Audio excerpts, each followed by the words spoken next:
Yeah, well, that's just like your opinion, man.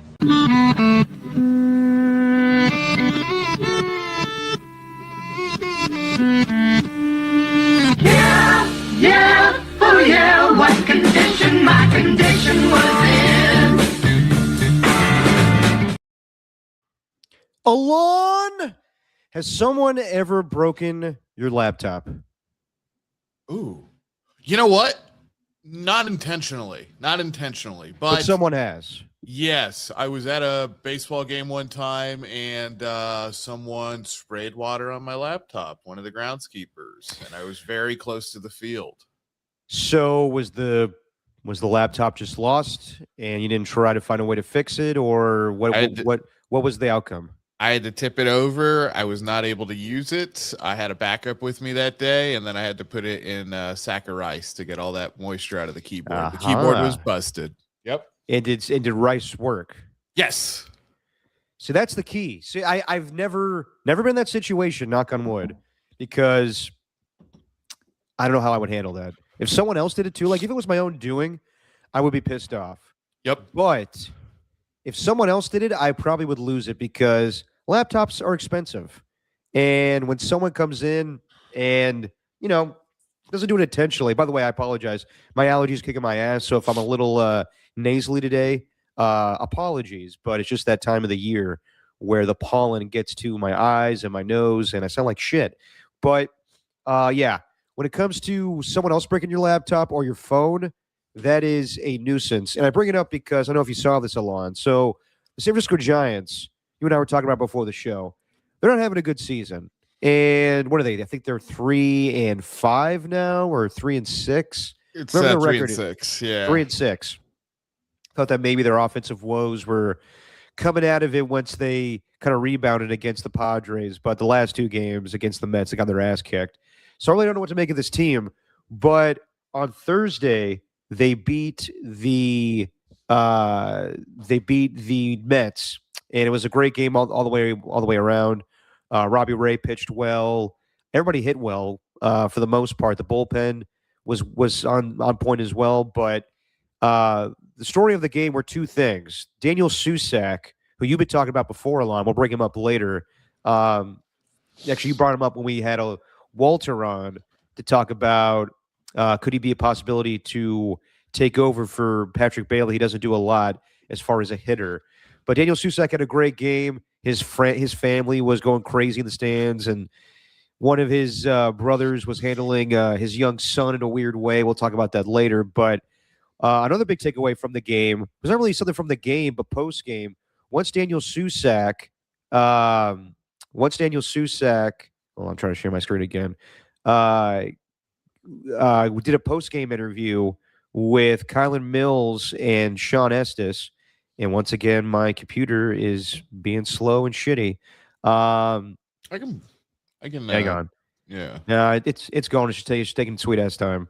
But yeah, so Daniel Susac was doing an interview with Kylan Mills and Sean Estes of NBC Sports. Sorry for my nose again. And tagging in the chat saying I'm crying just because it's my allergies. But of course he's going to call me out for that. So Willie Adames was trying to do, sorry, I'm trying to pull this up. Alon, maybe you should pull it up because my thing is totally fucking up right now. Yeah, no, that's cool. But yeah, set it up. So yeah, hang on. I'm trying to get this off the screen and everything. Apologies once again. I may need to switch over to Google Fiber because this is a pain in the ass. So Daniel Susac, who was doing a post-game interview with Kylan Mills and Sean Estes, and Willie Adames in the past year has been known to kind of get the post-game interview by surprise by getting a jug of Powerade and then throwing it on the interviewee. So this is what happened the post-game with Kylan Mills, Sean Estes, and Daniel Susac, with Willie Adames not suspecting. To get out there and play baseball again is really fun. So it's good to go out. We totally sprayed, and sorry, the video is going slow for me. Hang on one second. Okay, that was you. Hang on. Is everything on? Yeah, so as you saw there, Willie Adames comes in with the Powerade, sprays it all over. And it was a good deal of Powerade being chucked at Sean Estes at Kylan Mills. And if you see it there, her laptop is completely destroyed. And that's one of the first things that I saw was like, okay, I know Willie Adamas is this fun guy who does this in post games, but if he did that to my laptop, that would piss me off. So we had Kyla Mills on. She joined us on Dirty Work, and we asked her about the whole situation. It's not her personal laptop; it's her work laptop. And the Giants were willing to reimburse her for the laptop. They're making a joke that they would take the money out of Willie's salary, and God knows he's making enough money annually where he could afford another laptop. But she put it in Rice that night and soaked all the Powerade out of it, and now the laptop's working. So good for her. I guess Rice, the power of Rice, does come in handy for water getting into gadgets. But yeah, if someone did that to me, I haven't had that situation where someone else broke my laptop, but let's just say the laptop didn't work, and the Giants, for whatever reason, weren't going to reimburse her for the laptop. I would say, hey, Willie, I know you're a nice guy and all. You're trying to have fun with Daniel Susak in the post game, but you owe me a new laptop. Yeah, I mean, when I saw the video, I was like, oh, that thing's maybe she could get the liquid out of it, but there's no way that's gonna like. It looked like the laptop snapped, like the screen actually snapped farther than it was supposed to go. But yeah, I don't know if that happened to me. Like, well, it kind of has happened. Not that bad, thank God. But the power of Rice compels you. I would say that. I mean, Rice really, happy Easter, everybody, but Rice really works. Yeah, no, I'd be pissed. What a pain in the butt, too. Like, I know that's a work laptop, but that's where you have all your assets, everything that you do during your day-to-day for everything that you're doing, all your interviews. And yeah, just a pain in the butt. I can't imagine, especially, I mean, think about this. What if you were like a photographer or something and that happened to you? Okay, that's all your work for the last like month is just gone. And then you got to reorganize everything. I don't know. I'd be pretty furious too. I don't know how you bring that up though with the team without sounding like a complete a-hole. Well, yeah, but like I don't think that's an a-hole move, honestly. Like if you were to go to the team and just be like, hey, guys, I'm glad to be, reporting for you guys this year, and it's my job to come to the ballpark every now and then. We're not going to do most post-game interviews on location, but it would be cool if in the future one of your players didn't just throw Powerade all over my laptop. And it was nice of the Giants to do that, and I'm sure Willie Adamas would be more than accommodating if she, asked him to help her out with the laptop. In the end, it's not her personal laptop, it's her work laptop, so everything was fine. But yeah, like I thought the same thing as you, Alon, where the Powerade was thrown so powerfully that the screen gets knocked back that I thought it was just completely destroyed by the force of the liquid hitting it. But it sounds like it all works. So the power of Rice, man.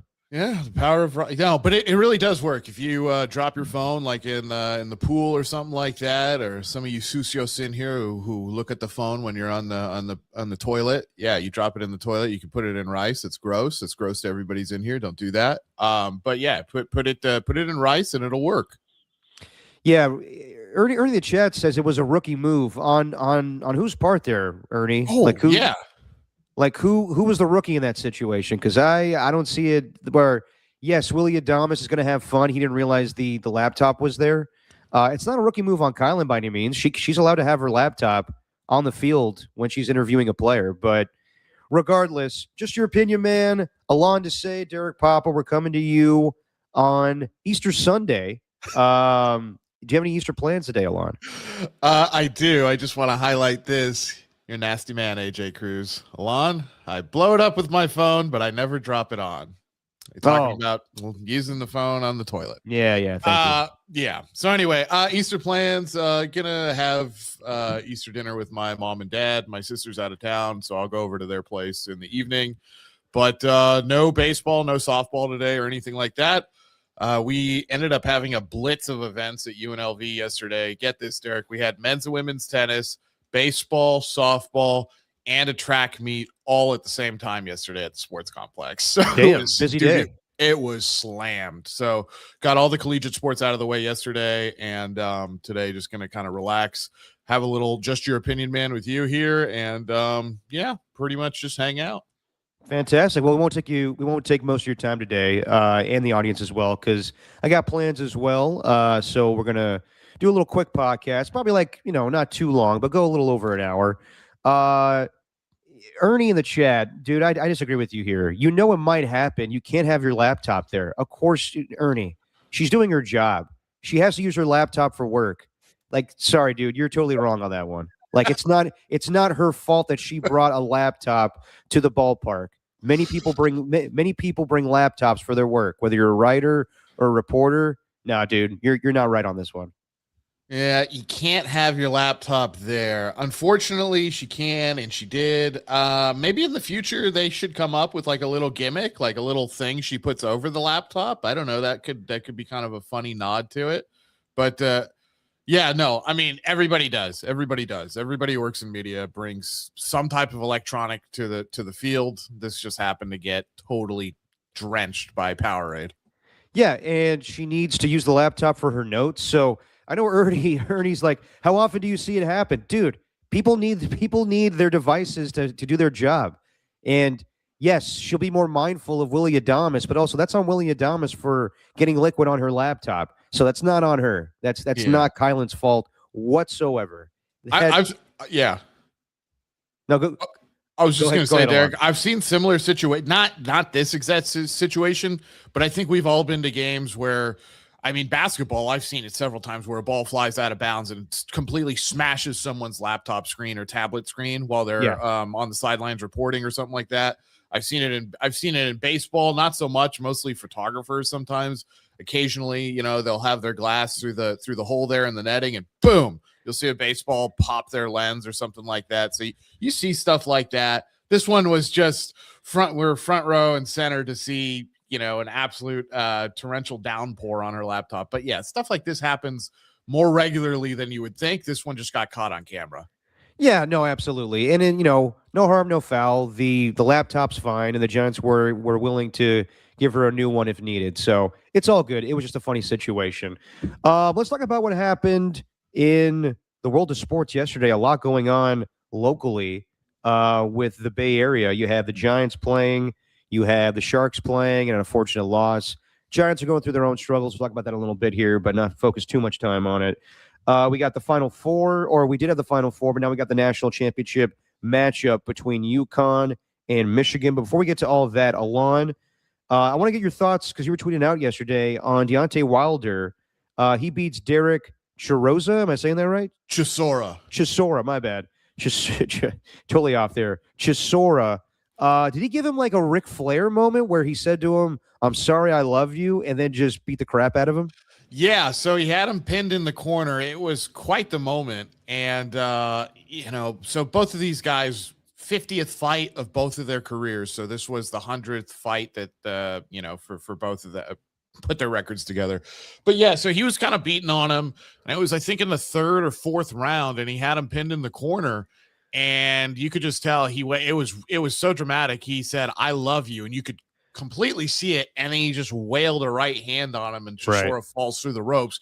He ended up beating the count and getting up. It was a pretty sloppy fight, but an entertaining one overall. But I hadn't seen something like that in a long time. It was very much straight out of wrestling, like you just said, Derek. So it was interesting. And it was a split decision in the end, right? It was. I think the one judge who had it 115, 112 for Chisora didn't know what he was watching, but that happens. That's part of the biggest problem with combat sports. But split decision win in the end for the Bronze Bomber. So good to see there. Always nice when someone can come back and be victorious after being pretty disappointing the last couple years. So not saying he's going to make a big run at the heavyweight title or anything like that, but pretty cool for him to be able to get a win in his 50th fight. And Chisora probably is going to retire now as well. So Wilder's 42, Chisora's 44. These were two older men fighting. Oh, nice. I got to admit, I didn't watch any of the fight. I'm not really, I don't watch MMA or boxing or anything these days, but I know you have an interest in it, Alon. So, but it's Deontay Wilder. I want to say I watched a fight with you years ago at your place. Yeah. Was it Tyson Fury as well? Yeah, it was the first Tyson Fury fight. Yeah, and it was you, Steven was there. Right. My brother was there. My dad and one other person was there too. Maybe it was Wes or someone else was there. I as think it was well. Wes. We're Wild West. Yeah, yeah. And so we Dirty were white watching boy. that. Dirty white boy. Yeah. So, but yeah, no, it was a fun fight, and heavyweight boxing is always fun. So I thought that was a pretty big event. They sold out the O2 Arena in London. So I just wanted to get that out here. I don't know how many fight fans are in the chat, but a lot of big heavyweight fights coming up, not just on DAZN, but should also see what Jake Paul's doing with his promotion for women's fighting as well. So it's going to be a fun summer for combat sports.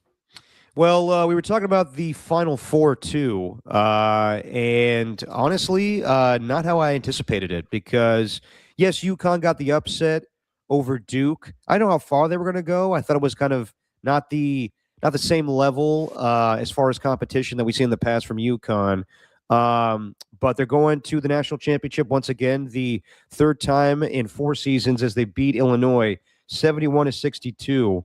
I don't know if you saw this as a surprise, Alon. I knew Michigan was a good team, but I didn't think they would dominate Arizona like they did yesterday, 91-73. And many people thought that maybe Tommy Lloyd was going to leave after this, this run to maybe go be the head coach of North Carolina, but he gets a contract extension to stay with Arizona. But Dusty May gets the last laugh. So what'd you make what happened yesterday in the Final Four?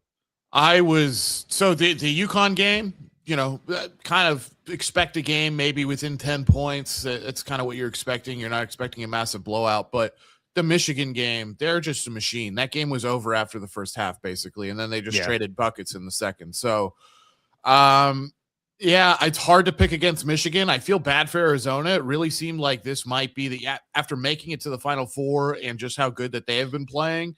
And, we all know a lot of people. We've talked about it on here before who pick Arizona, and there's a lot of people in the Bay Area with Arizona connections. It's rough that they, got obliterated like that by Michigan. So it's very hard to pick against Michigan going into the championship game tomorrow. I don't know how they're going to lose. That's the thing. The only way I can see them losing is they just don't show up, and I just don't anticipate that happening. Very wild. I don't think we like blowouts in the Final Four. I definitely don't, but I was not expecting this whatsoever, especially a 1 against a 1. This wasn't like a 1 against a 5 or a 1 against a 7 or something like. No, this was a 2 number 1 overall seeds going at it, and one was just clearly better than the other. But if I'm not mistaken, you always had confidence that Michigan was going to be one of the better teams in this tournament.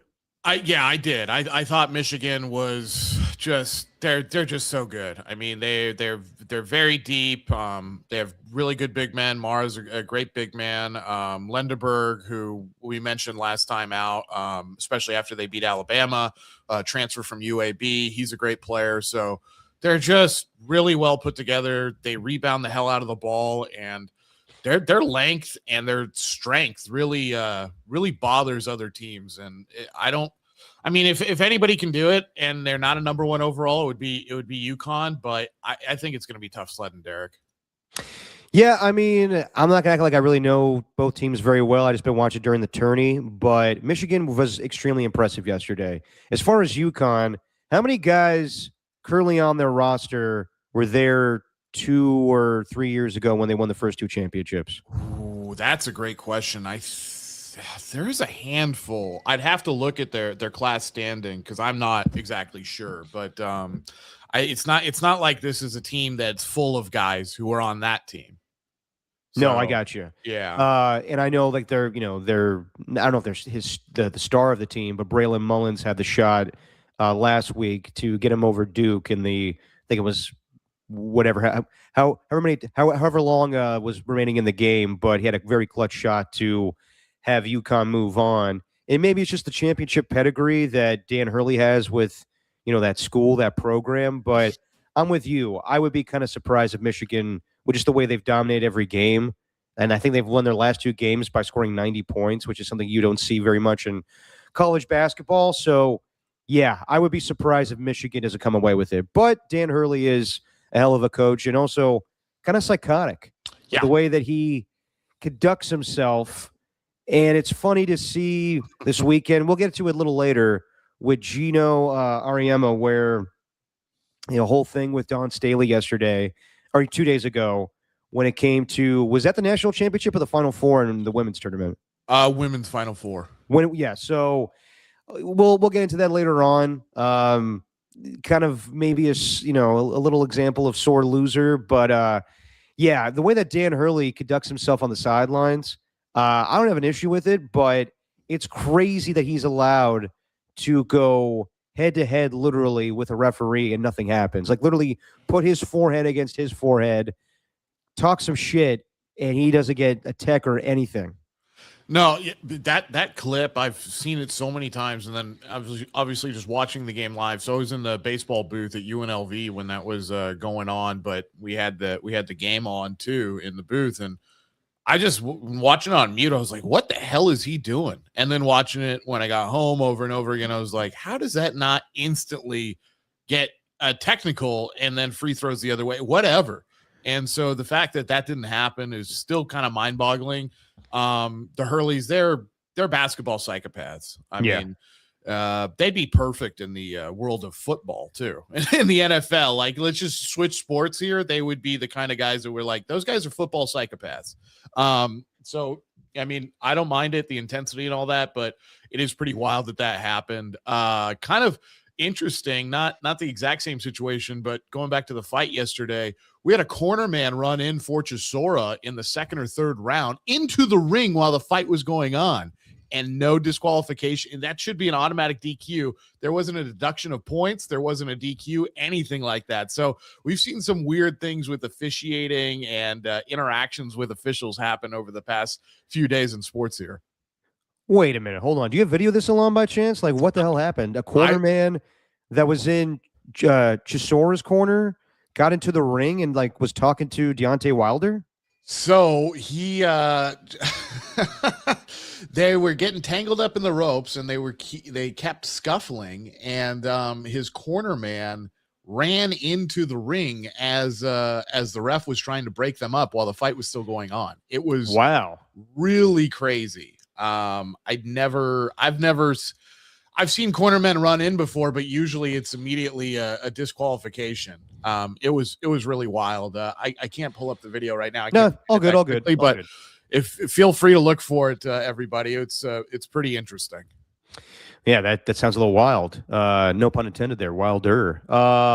So that was lame. But yeah, anyway, you can't touch officials though. Like in basketball or any sport, you can't do that. And that referee probably in his mind was like, you know what? I'm not going to be the reason that we're talking about this game. I'm just, which I respect a lot, but man, that is a line that probably was crossed. Oh, I think so. I think that Dan Hurley knows that he is the face of college basketball right now, where you got Coach K and who else? Roy Williams. All of these big time college basketball coaches are gone, and he's the face along with Tommy Lloyd and Dusty May. He's allowed to get away with some shit that he's kind of a little off his rocker a little bit.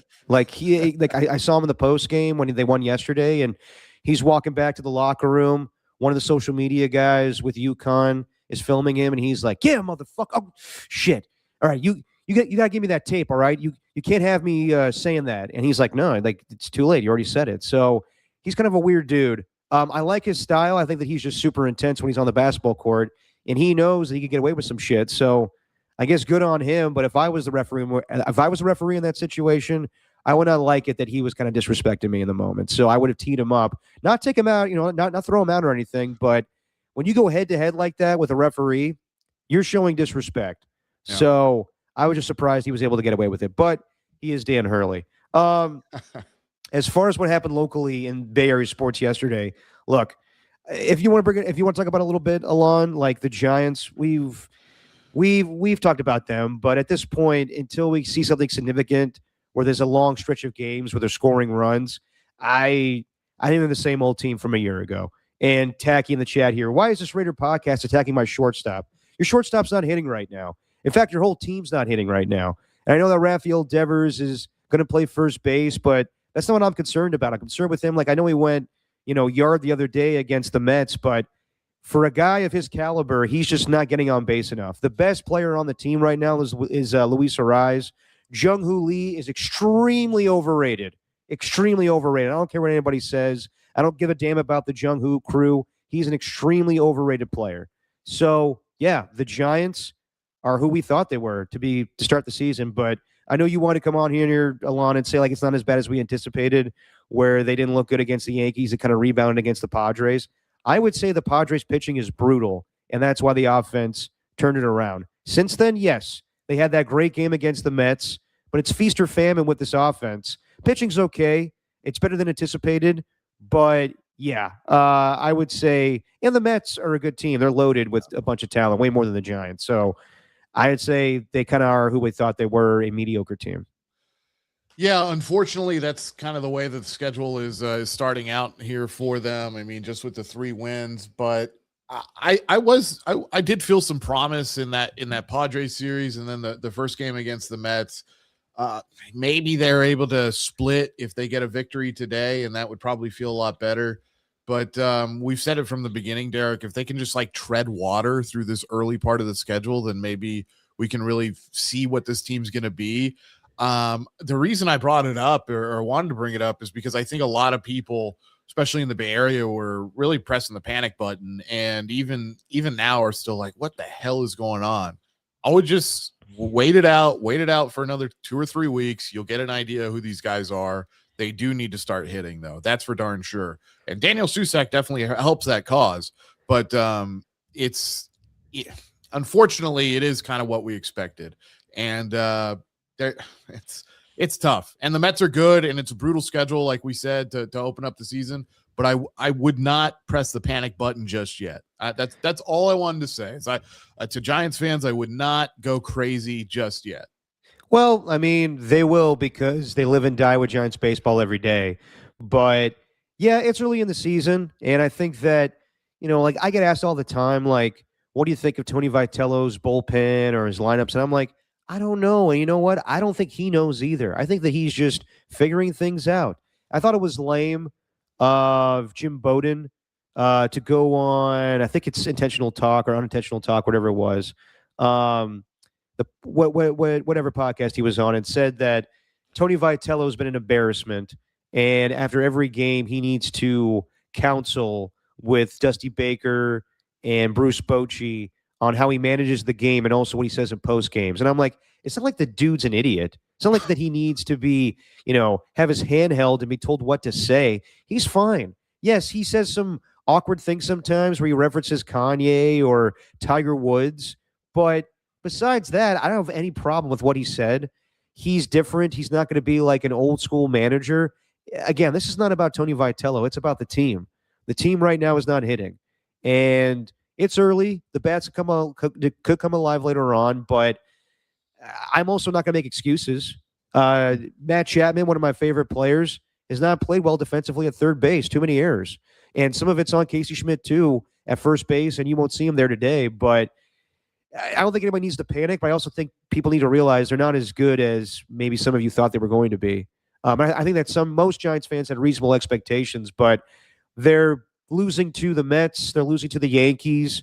Let's see what happens when they play the Phillies. Let's see what happens when they play the Dodgers. They're really just getting schooled by better teams. Yeah. Yeah, and that's one of the biggest reasons I would say let's not go crazy yet, because, I mean, these are the Dodgers, or not the Dodgers. These are the Yankees and the Mets. So, if you start out your season losing, 6 or 7 games to the 2 teams in New York, all right, does that suck? Have you kind of put yourself in a little bit of a hole in the month of April? Yeah, but you know what?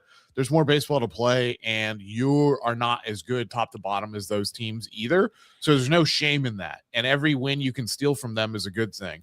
I need to know. That's why I think we saw some promise against the Padres, and I need to know what they look like maybe against a team that is not quite as stacked as some of those. So maybe, like the Philly series coming up, and then as we get into the schedule, obviously Baltimore as well. So I think there's no shame in losing to teams that are much better constructed than you are, and you have a rookie manager as well at this level. So just everybody take it easy. That's all I would say. Take it easy. Simmer down now. I don't think anybody's going crazy. I just think that, the last 2 nights, what was it, 9-0, and then the night before was like 10-3. So yeah, they're getting rocked. They're getting rocked by better teams. So we'll see how it goes. But yeah, Tony Vitello's learning. I don't think he's doing anything crazy right now where I'm like, oh my God, this guy's in over his head. I don't think that's the case. I think it's just, yes, if you could criticize anything, it's the bats. It's Willie Adames. It's Rafael Devers. It's Jung-Hoo Lee. And he's not getting a pass by me. Like some people are just like, oh, I love Jung-Hoo Lee so much. No, he doesn't do anything. He really doesn't do anything. So those guys need to start actually performing offensively. Attacking the chat here says, problem is it's playoffs or bust. The core of this team isn't young and they're locked up long term. Chapman 33, Adames, Webb, Devers, all right around 30. You're right. 100% you're right. Yes, they need to win. They don't get a pass. I keep bringing up this analogy, but it's like with the Baltimore Ravens and the Buffalo Bills. Just because they hired first year head coaches and Jesse Minter and Joe Brady, there's not going to be a pass for those two teams if they don't make it to the AFC Championship game. With the Giants, they haven't made the postseason in 5 years, and it's really been mediocre since then. So just because you have Tony Vitello doesn't mean that, oh, well, you'll get a pass, you'll figure things out. No. Fans, this city, everybody has expectations of making the postseason. Buster said it himself a year ago. It's time to go. So we'll see what happens. And it's not like it'll be where Tony Vitello is fired after one season. But I agree with Adam Copeland in this sentiment that we need to see why he was hired. Is this team trending in the right direction where they can compete with most of the teams in that NL West and even in that league itself? As far as the Sharks. So they had a 4-game winning streak, the longest of the season, and things are trending in the right direction. And last night they were down 3-0 to the Nashville Predators, going into the third period. Or was it the third? Hold on one second. No, yeah, they were down 3-0 in the first, and then they were able to get 2 back in the second. And then that's right. It was 3-1. Yeah. It was 3-1 when they were going into the third period, and Macklin Celebrini coming up huge again. They tie the game up 3-3, but the Predators pull away 6-3, and that really kills the Sharks because they were tied as far as points in the West for that second wild card spot, and now Nashville leapfrogs the Sharks, so they get to that second spot. They play the Predators next week again. But I didn't realize this at all, Alon, and Randy Hahn said this on the broadcast. The Predators have won 15 consecutive games against the Sharks dating back to 2019. So the Sharks needed that win last night. They don't get it. They'll rebound tomorrow against the Blackhawks, and we'll be out there. Dirty Work, KMBR will be out there for Sweet Night. So I'm excited to see my first Sharks game of the season. But Macklin Celebrini, dude, I mean, those 2 wins prior to this game were unbelievable back-to-back against the Leafs. And who was it before? I'm blanking on it right now. But Macklin was – say again? Anaheim, that's right. Macklin's been unbelievable. Getting some love on the national broadcast on TNT against Anaheim in the post-game interview with everybody. I think there's an argument to be had that if they make the postseason, you could say that Macklin Celebrini, when you're talking about the Hart Trophy, which is the most valuable player in hockey, you could make the argument that Macklin Celebrini is more valuable than any player in hockey right now. Because think about what he's doing. I think he's got 109 goals on the season. 100 and I got to know my hockey terminology. I apologize. 109 points on the season, and I think he's a few away, or maybe I'm giving him more than what he has right now. Regardless, though, he's closing in on the single season record by Joe Thornton with the Sharks, which is 114. And if he eclipses that, then I've talked to a lot of people that cover the Sharks. I think it's a foregone conclusion that most people are saying that Macklin Celebrini is having the greatest single season in Sharks history. When it comes to one of the best single seasons in Bay Area history, it's in the conversation. It could be there, but as far as what Macklin Celebrini is doing with 100-plus points on the season, he's got 50 more than the second-best player on the Sharks and Will Smith. So, yes, when you look at Nate McKinnon or Connor McDavid or anybody else in hockey, yes, they're probably more deserving of that award. Maybe not Connor McDavid so much, but the Avalanche are unbelievable, but they're a loaded team. The Sharks are loaded with youth, but it's a lot of inexperienced youth. And I know that I don't know every hockey team very well. I know the Sharks, so I'm going to sound like a homer in this regard, but I do think there's an argument to be had with the season that Macklin Celebrini is having, that he should be in the consideration for the Hart Trophy. Oh, there's no doubt about it. I think if he makes the play, if he wills the Sharks to the playoffs, right, and with how bad they look, if this team doesn't have Macklin Celebrini, we're talking about probably maybe 14 less wins, 10 to 14 less wins. That's just the reality of it, and they would be god awful. Their goal differential is horrible, but we can say that about a lot of the teams in the West outside of the Avalanche. But yeah, he's having a phenomenal season. He could end up having the greatest Sharks season of all time if he is able to get past Joe Thornton. He's sitting at 106 points right now, but it's not just about the offense too. It's his two-way game. I mean, he is a very complete hockey player. He plays all the time, doesn't hide on defense. He's a very good back checker. He takes the puck away at an extremely high rate compared to a lot of the other offensive players in the league, a lot of the other centermen. So, and he's doing all of this as such a young guy at 19. I mean, it's incredible. Unfortunately, I think Connor McDavid or maybe Nikita Kucherov are going to win the Hart Trophy just because they're having dominance, but he's having a dominant season as well with far less pieces around him. So I don't know. They got to figure out a way to make it into the playoffs. That's the only way this happens. If they don't win it, then we can just can that conversation. If they don't get into the playoffs, it's not going to happen. As far as the standings go, I mean, the lucky thing for the Sharks is they've always kind of had a game or two in hand over some of these other teams. Nashville now with 15 straight victories, though, over the Sharks is a horrible thing, especially since it dates back 7 years. But the Sharks right now sitting at 79 points, 2 behind LA, 2 behind Nashville, but they do have a game in hand on all those teams ahead of them. And, we'll see. We'll see. Maybe, I don't know, Derek, 7 more games. Maybe if you win 4 of them, 3 of them, even at the worst case scenario, maybe you're able to get in, but you're going to need some help. I mean, really post Olympics, it was a rough stretch for the Sharks. And because of that, they're kind of clawing their way back into the playoff picture here. And they've been able to go on that winning streak, that 4-game winning streak. And yeah, you're going to have a loss here and there, but it as Buster Posey said for the Giants, it's go time for the Sharks. They need to probably win 4 of these last 7 games.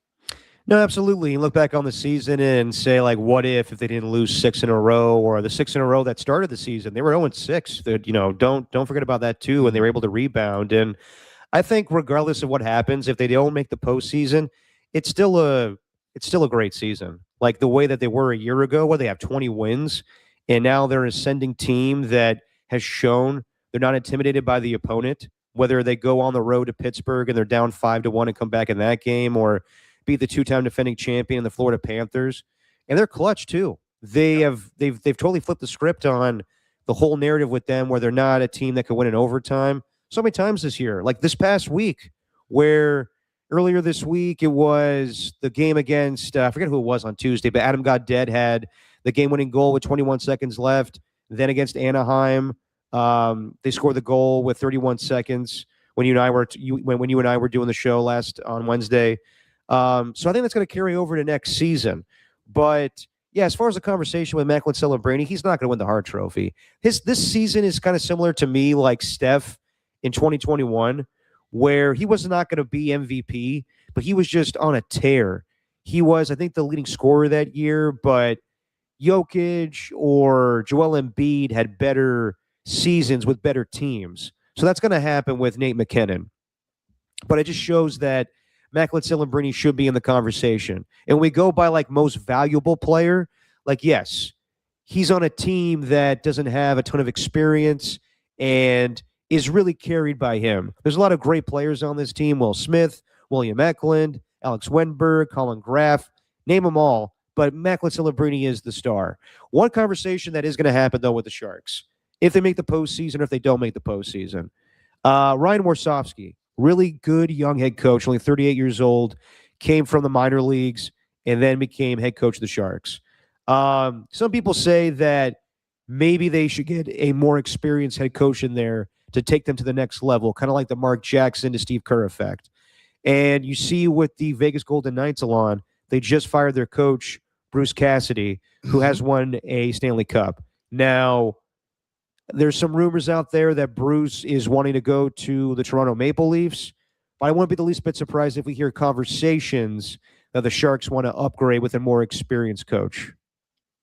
Yeah, I mean, it could happen. I'm not sure who exactly they would bring in. I did like the move that the Golden Knights made. A lot of people were like, "This is insane that they're doing this," but I said they have to be able to, like, rattle the bats a little bit in the dugout, essentially. Get everybody back on the same page. They were able to go out and get Tortorella, who's a proven and phenomenal coach. And he's really lit a fire under that team's butt. So maybe the Sharks do look at something else going forward. I'm not sure who that would be, but regardless, this season has been a success. I mean, they're pretty much at the end of the rebuild now. And I don't know who they would get, though. I'm not sure. I'd have to do my research to see who those candidates would be. I'm not going to act like I know either. I just thought I saw the Bruce Cassidy move, and I was like, okay, I wouldn't be the least bit surprised if the Sharks go that route. But if there's more high-profile teams that are calling him, like the Toronto Maple Leafs, then that's a job. I mean, one of the original six, like, yes, you're going to go after that job. I totally get that. But as far as the local perspective, Alon, you said that you understood the Bruce Cassidy firing. I'm like, there's only a few games left in the regular season. Why make this move now? I mean, so what? When they made the move, they had about 10 games left in the regular season. This is like reminiscent of a year ago where Michael Malone and who else was fired in the NBA? The Grizzlies head coach. What's his name? I used to like him a lot, actually. I'll look it up. But why do you think this was a beneficial move for the Golden Knights, Alon? So it was a beneficial move for the Golden Knights. So they were really scuffling, right? So they had lost to the Jets. They had lost to the Oilers, the Capitals. And it wasn't just that they lost. It was that they were starting to really fall out of contention. I mean, there was a point there where the Sharks were actually nipping at their heels in the standings there. So that was a big problem for them. The other thing, though, is they had consistently all season long under Cassidy, and this has been a problem the last couple of seasons for the Golden Knights. They dig themselves into big holes early. They do not score early, and then they play catch up, and a lot of times they win. But I think the ownership and the management was just getting sick of that. So they decided, you know what, let's just rip this Band-Aid now. And they went out and got Tortorella. Since then, they've won 3 straight games. So you can't complain with those results.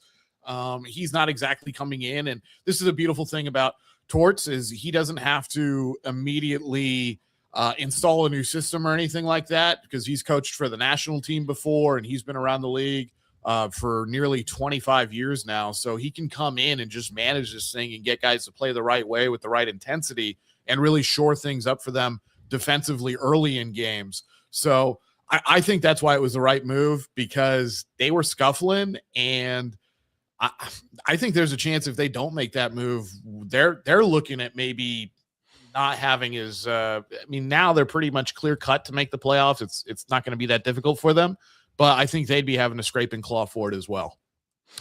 No, I hear you on that one. And as far as the Grizzlies head coach that was fired a year ago was Taylor Jenkins. Taylor Jenkins, who used to get into it back in the day with the Warriors and Steve Kerr when Steve Kerr said they broke the code. Michael Malone, yes, getting fired, I think, with like 9 games left of the regular season. So I get it. You're trying to light a fire under your team, maybe to kind of keep them a little more focused once they go to the postseason.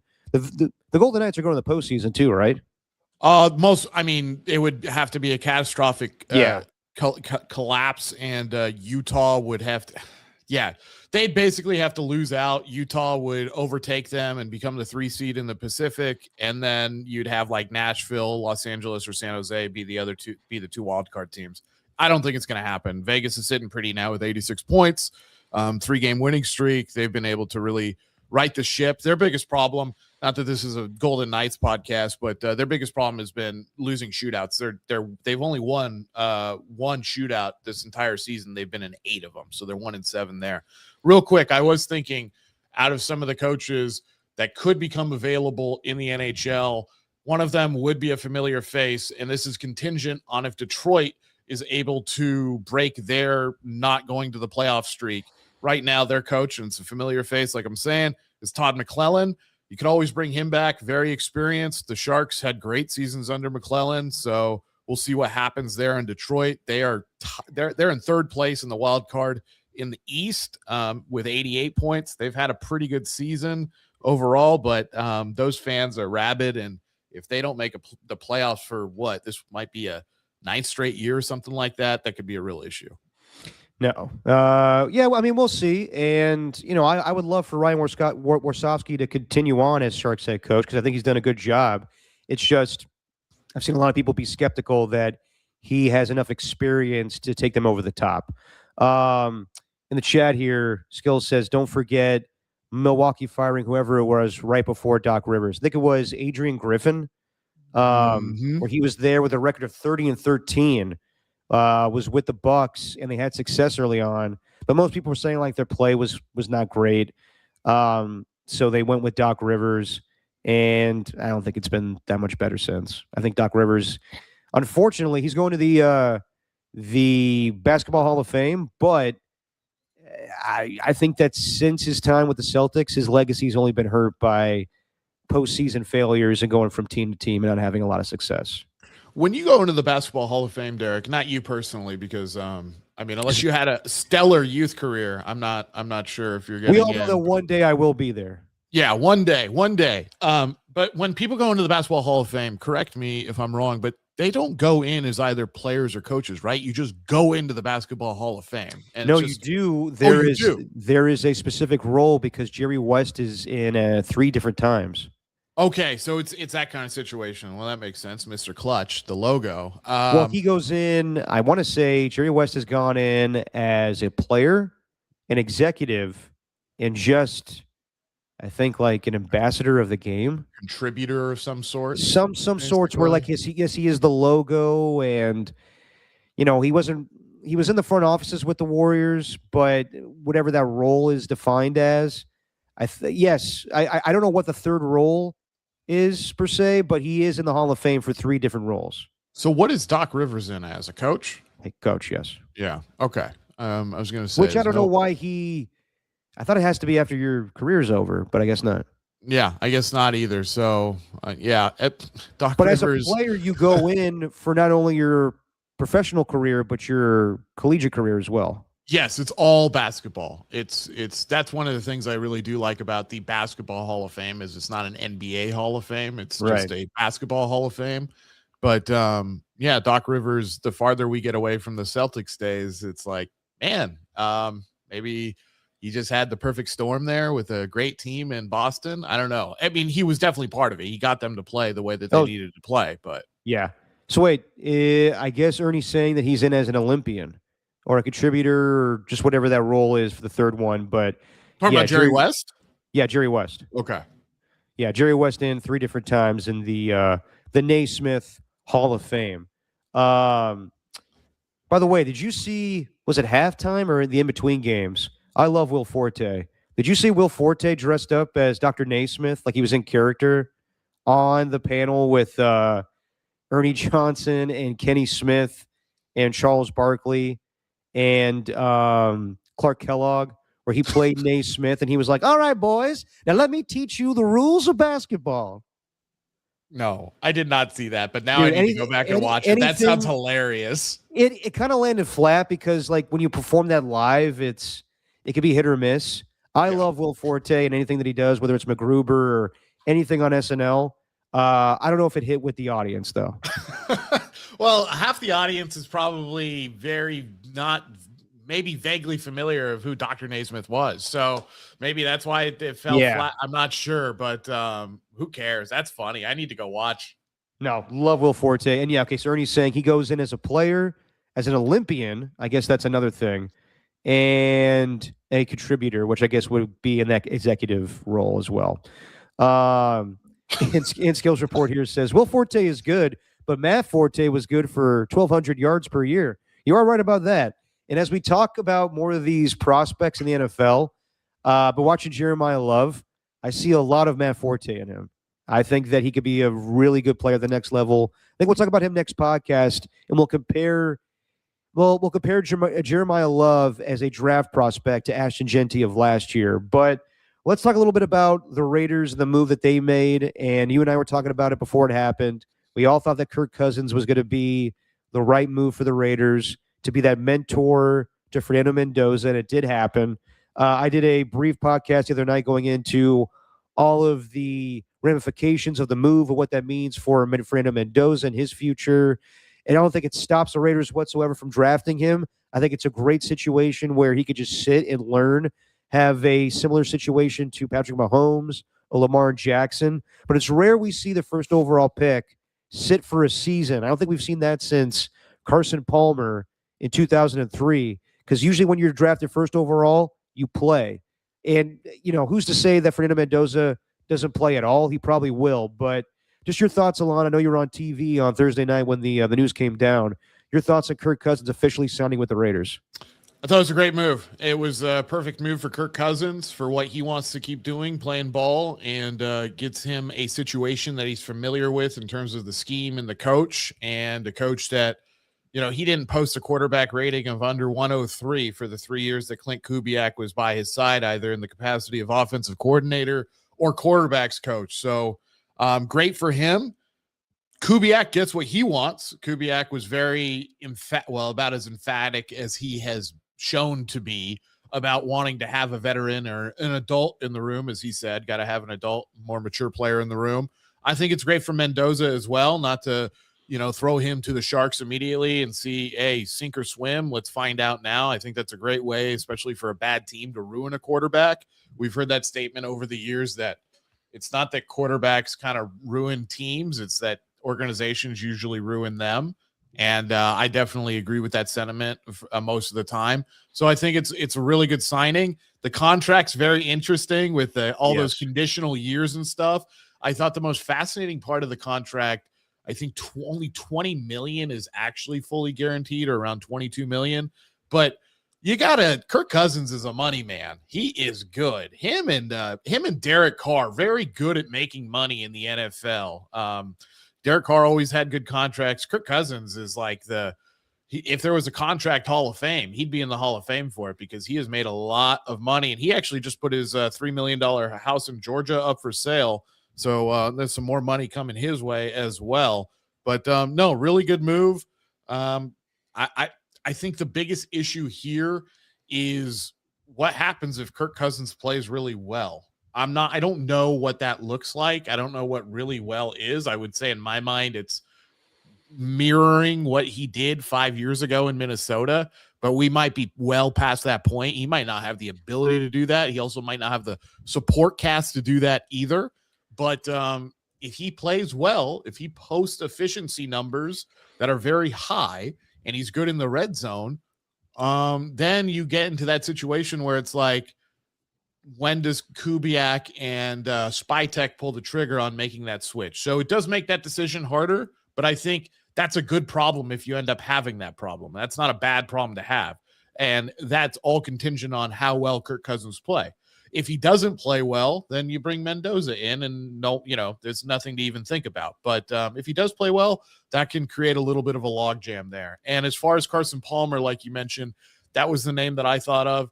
So I'm glad you confirmed that, or also agree with that, because I think that's the last time we saw it. And it's also interesting you bring up Carson Palmer, because that is the quarterback, not in functionality or in technique, that I think Mendoza is similar to. And the reason I say that is because of the evolution. We looked at the evolution between Palmer's third year at USC and his fourth year, and you totally saw him break out. It's very similar to what Mendoza was able to do between his last year at Cal and this past season at IU. So we'll get more into that as the draft gets closer. But there are some eerie similarities between the two. Not so much in their physicality and their technique, but in their actual results and the kind of the trajectory that both of them took in their last 2 years of college. Interesting. Okay, I didn't make that connection between Mendoza and Carson Palmer, but yes, Carson Palmer is the last good quarterback, I should say, that sat for the first season. Jamarcus Russell, of course, was drafted in 2007, had the contract negotiations. I think Josh McCown started that year, and we didn't see we saw Jamarcus Russell down the stretch. I remember him playing in a game against the Jacksonville Jaguars, but not a whole lot his rookie year because he wanted to be the highest paid quarterback in football, and that was before the rookie quarterback salary cap, where you can only make upwards of like $22 million a year. But yeah, I mean, Kirk Cousins, he'll go into the Hall of Fame when it comes to contracts. I think right now he's surpassed Tom Brady for most money earned in an NFL career. So I think the most all time is Matthew Stafford, and then Kirk Cousins is right behind him. And he did sign a 5-year, $172 million deal with the Raiders, where, yes, really only 1 year of it, $20 million is guaranteed, with a second-year club option at $80 million. Mm-hmm. And the funny thing is the Falcons are paying $8.7 million of his deal, so the Raiders are not on the hook for all of it. But I do wonder about, will Kirk start? Because, yes, we heard Clint Kubiak say the ideal scenario is we get a guy in, like Fernando Mendoza, didn't say his name, but you get a rookie quarterback, bring him in, and he learns and grows how to be not only a mature quarterback, but a mature adult. And Kirk Cousins is the perfect guy for this whole situation. I've been putting it out there, Alon, I don't know if you agree with me, where I wouldn't be the least bit surprised if Kirk buys a nice house with his family in Henderson, and Fernando Mendoza lives with him. Like, learns how to be like, dude, I can see it where they're just like two peas in a pod, and he just shows him the routine of how to be a quarterback, the daily grind, what Kirk does, his study habits, watching film, all of the the rehab, all the stuff he does with his masseuse and getting all of his joints worked on. And I'm kind of joking around with that because I just like Fernando Mendoza is not a partier. And we all know that Kirk Cousins is not like that.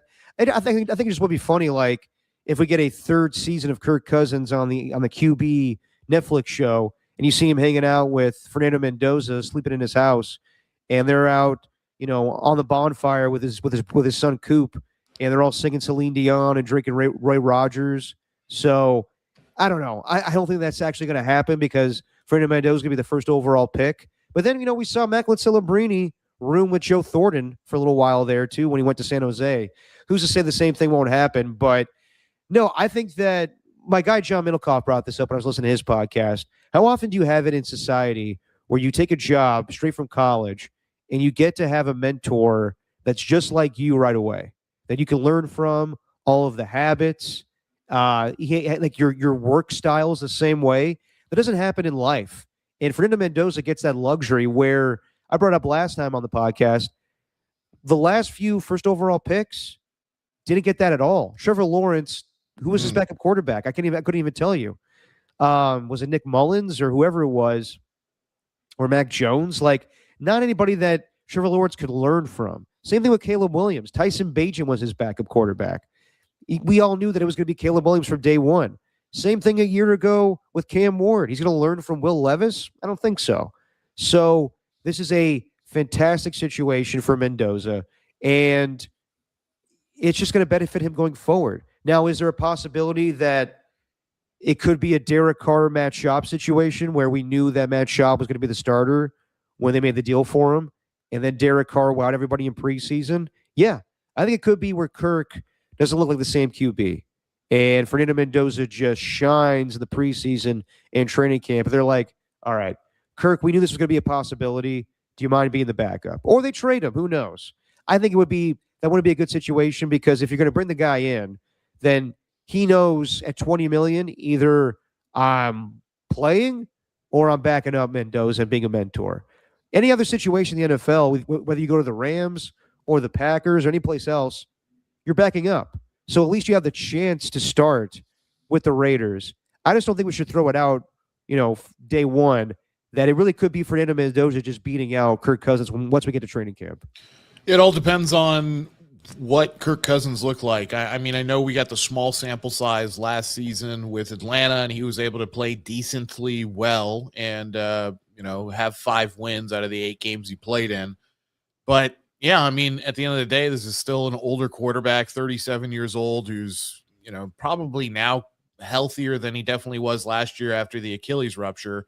But, I mean, what's his arm look like? I mean, there could be physical limitations with Kirk Cousins just because of his age and his time in the league, where Fernando Mendoza might just be able to fire the ball better, which he can. I mean, I already know he can, but he can fire the ball better and maybe just get the rhythm of the offense just as well, or to a point that is comparable to Cousins. And maybe Kubiak feels better about, hey, let's just go with the rookie. And I think Kirk Cousins would be okay with that, because at the end of the day, you're still dealing with a rookie quarterback, and we know rookie quarterbacks sometimes get pulled for different reasons. Sometimes they need to watch for a game or two. Sometimes they get banged up a little bit where they could still play, Derek, but then the team is very cautious with them and doesn't want to maybe give the guy an injury that early in his career, so they yank him, and then they put the veteran in for a while. So I think Cousins is going to play no matter what, but you're right. It is in what capacity? Is it coming in as the backup, or is he able to win the job outright? And there is that possibility. That Matt Schaub example was great, because Schaub was coming off some pretty good seasons, not just in Houston, but in Atlanta as well. And Derek Carr just was the better physical, quarterback, could just do more things. So we could see that happen with Fernando Mendoza and Kirk Cousins. But as far as trading him away, then that leaves you with this mishmash quarterback room of Mendoza and then Aiden O'Connell, who I think is a fine backup, but that's still not, there's no playbook, there's no structural stability there, is what I'm saying, which Kirk Cousins brings that in because he knows all this stuff already. Yeah, it makes no sense whatsoever to trade away Kirk Cousins at this point, because the whole point of bringing him over is, yes, you could win games with him, but he's really there to pass the torch to Mendoza, even before he's the quarterback of the Raiders. Like Kirk Cousins, no one, like Raider fans will think a certain way about him. He'll probably be like, Mr. Anti-Raider. Like he just doesn't fit that mold. He's not Ken Stabler. He's not any of the cool guys from back in the day. He's Mr. Milquetoast. He's Ned Flanders. But the whole point is, the next guy, Fernando Mendoza, is going to be he's going to be the face of the Raiders organization. He's going to be that guy. Max Crosby can fit the image of what a Raider's supposed to be, but Fernando Mendoza is supposed to be the winning quarterback of this football team. And the preparation, how he plays, how he handles Sunday mornings, Sunday mornings to Monday mornings, everything will be because of Kirk Cousins' presence. So if you trade him away just because he doesn't get the starting job, that really just makes no sense whatsoever, because that's the whole point of getting him. It's not just to be a competitive football team with the Raiders. It's to teach Fernando Mendoza. He's basically there to be his guide, be his mentor before he retires. So, and this is the last chance that Kirk Cousins has to play football. I would not be the least bit surprised if he wins the starting job and he gets it. Wouldn't be the least bit surprised if Fernando Mendoza gets it either. But I think this is the best situation quarterback-wise the Raiders have had in quite some time since releasing Derek Carr. And another point I want to make about with Mendoza's pro day and just how mature he is, even though I wasn't like, whoa, oh my God, what an incredible throw in his pro day. Listening to John Middlecoff, I didn't realize Fernando Mendoza ran the pro day himself. Like usually it's a coach, or it's the trainer of the player, or whoever the head guy is when it comes to the program. It doesn't have to be the head coach, but it could be like a quarterback coach or an offensive coordinator. Fernando Mendoza ran that pro day for Indiana himself, which speaks volumes to me about just who he is, how really that day is supposed to be for him. But it's also it's not just his pro day. It's for Omar Cooper and everybody else that's going to be drafted with Indiana. So I thought that's very impressive. And another point that I want to make is, last time I said we were kind of evaluating both quarterbacks between Mendoza and Ty Simpson, and how the knock on Mendoza is he doesn't have an elite throwing arm. And we brought that up, it doesn't really matter. You can bring up other examples in recent years, Andrew Luck, others that were coming out, and a lot of people were kind of skeptical about their throwing arm. Mendoza will be in a system where that doesn't matter. Yeah. Like, you're with Kyle Shanahan, you're with Sean McVay, you're with Clint Kubiak, you're with all these guys. It really is, how knowledgeable are you with of the position? And can you find the open man? Do you need to, throw a bomb that goes 75 yards for a touchdown pass? I told you last time, the only thing that I want to see in arm strength is, can Fernando Mendoza throw a bomb to Trey Tucker? Because that is his game. And I think he's capable of that. But you're seeing it today where, how often do we see Brock Purdy just throw a bomb like that? Like most quarterbacks in that type of system, it's because the play callers are so good, you don't really need that. You can find a way to dink and dunk all the way down the field as long as you are just, intellectually capable of a Shanahan or a LaFleur or a McVay type of offense. Then the quarterback, yes, he needs to be talented, but he doesn't need to be the most, like the stereotypical like John Elway or Josh Allen looking type of quarterback. I mean, those coaches would love that type of QB, but they don't need that type of guy. Fernando Mendoza checks off all the boxes of what you want in a pro, but it really is his maturity and his intellect that separates him from most prospects.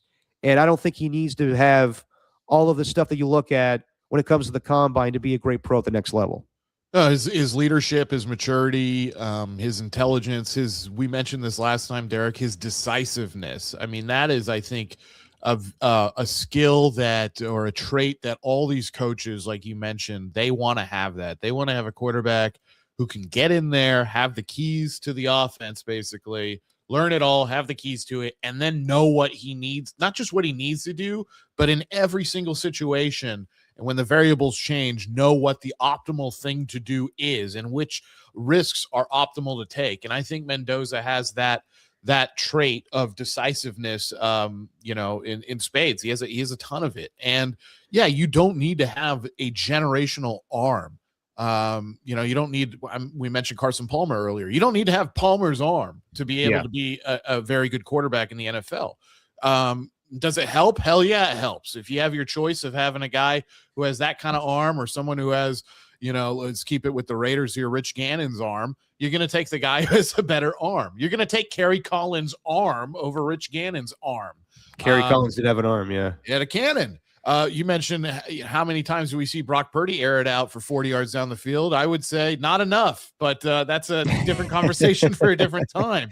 And that's been a few Niners quarterbacks who have had that problem. Jimmy Garoppolo is another one. But guess what? You can be really good in this league without having that ability. About Mendoza, though, he does have a good enough arm to get those things done. And real quick on the arm strength thing here, you mentioned Will Levis earlier as a player who, he's not going to mentor Cam Ward, and obviously he didn't. But everyone went, "Oh man, his arm." And I went, how much Will Levis football did everybody watch? Because I watched a lot of it, and I remember I always held this against him, and I know it was just one game, but he threw 98 yards against Tennessee in 2022, and it didn't matter that he had a howitzer attached to his right shoulder. 98 yards against a horrible team, a horrible defense in Tennessee that year. And we can all see how Will Levis's career has gone. So arm strength, great thing to have. Mobility, I would say, is a bit more important, especially in today's NFL. Yeah. But even both those things still pale in comparison to the mental side of things, the decisiveness, the toughness, the leadership, and then just your ability to absorb an offense and then know which risks to take, which not to take, and what to do in every single given situation. That is one of the best parts of Brock Purdy's game, and I think that's why it took a lot of people a while to really settle on, wait, this guy's actually good. He's not just an elite game manager or a guy who's just running this system plug and play for Shanahan. He's decisive as all heck. So that is a trait that I think is bodes very well for Mendoza. And I think it's something that needs to really be looked at by fans when we talk about these quarterback prospects. It's not just all the traits that we see like at the combine or at these pro days. It's what they do in these actual situations, because that's what matters. No, 100%. I'm with you on that one, Alon. And we'll evaluate more with Fernando Mendoza. And I think we've said all we need to say about with Ty Simpson, but if we want to look more into Mendoza, we'll definitely do that, and figuring some things out as far as guests as we get closer to the draft. But it sounds like I mentioned him a few times, but John Middlecoff will join us in a few weeks. We'll break down some of the prospects for the draft, trying to get Larry Krueger on again, and of course my little brother Nick, who knows a good deal about the NFL draft.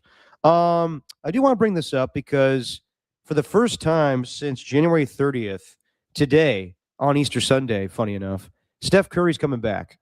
And the Warriors, it is what it is with their season.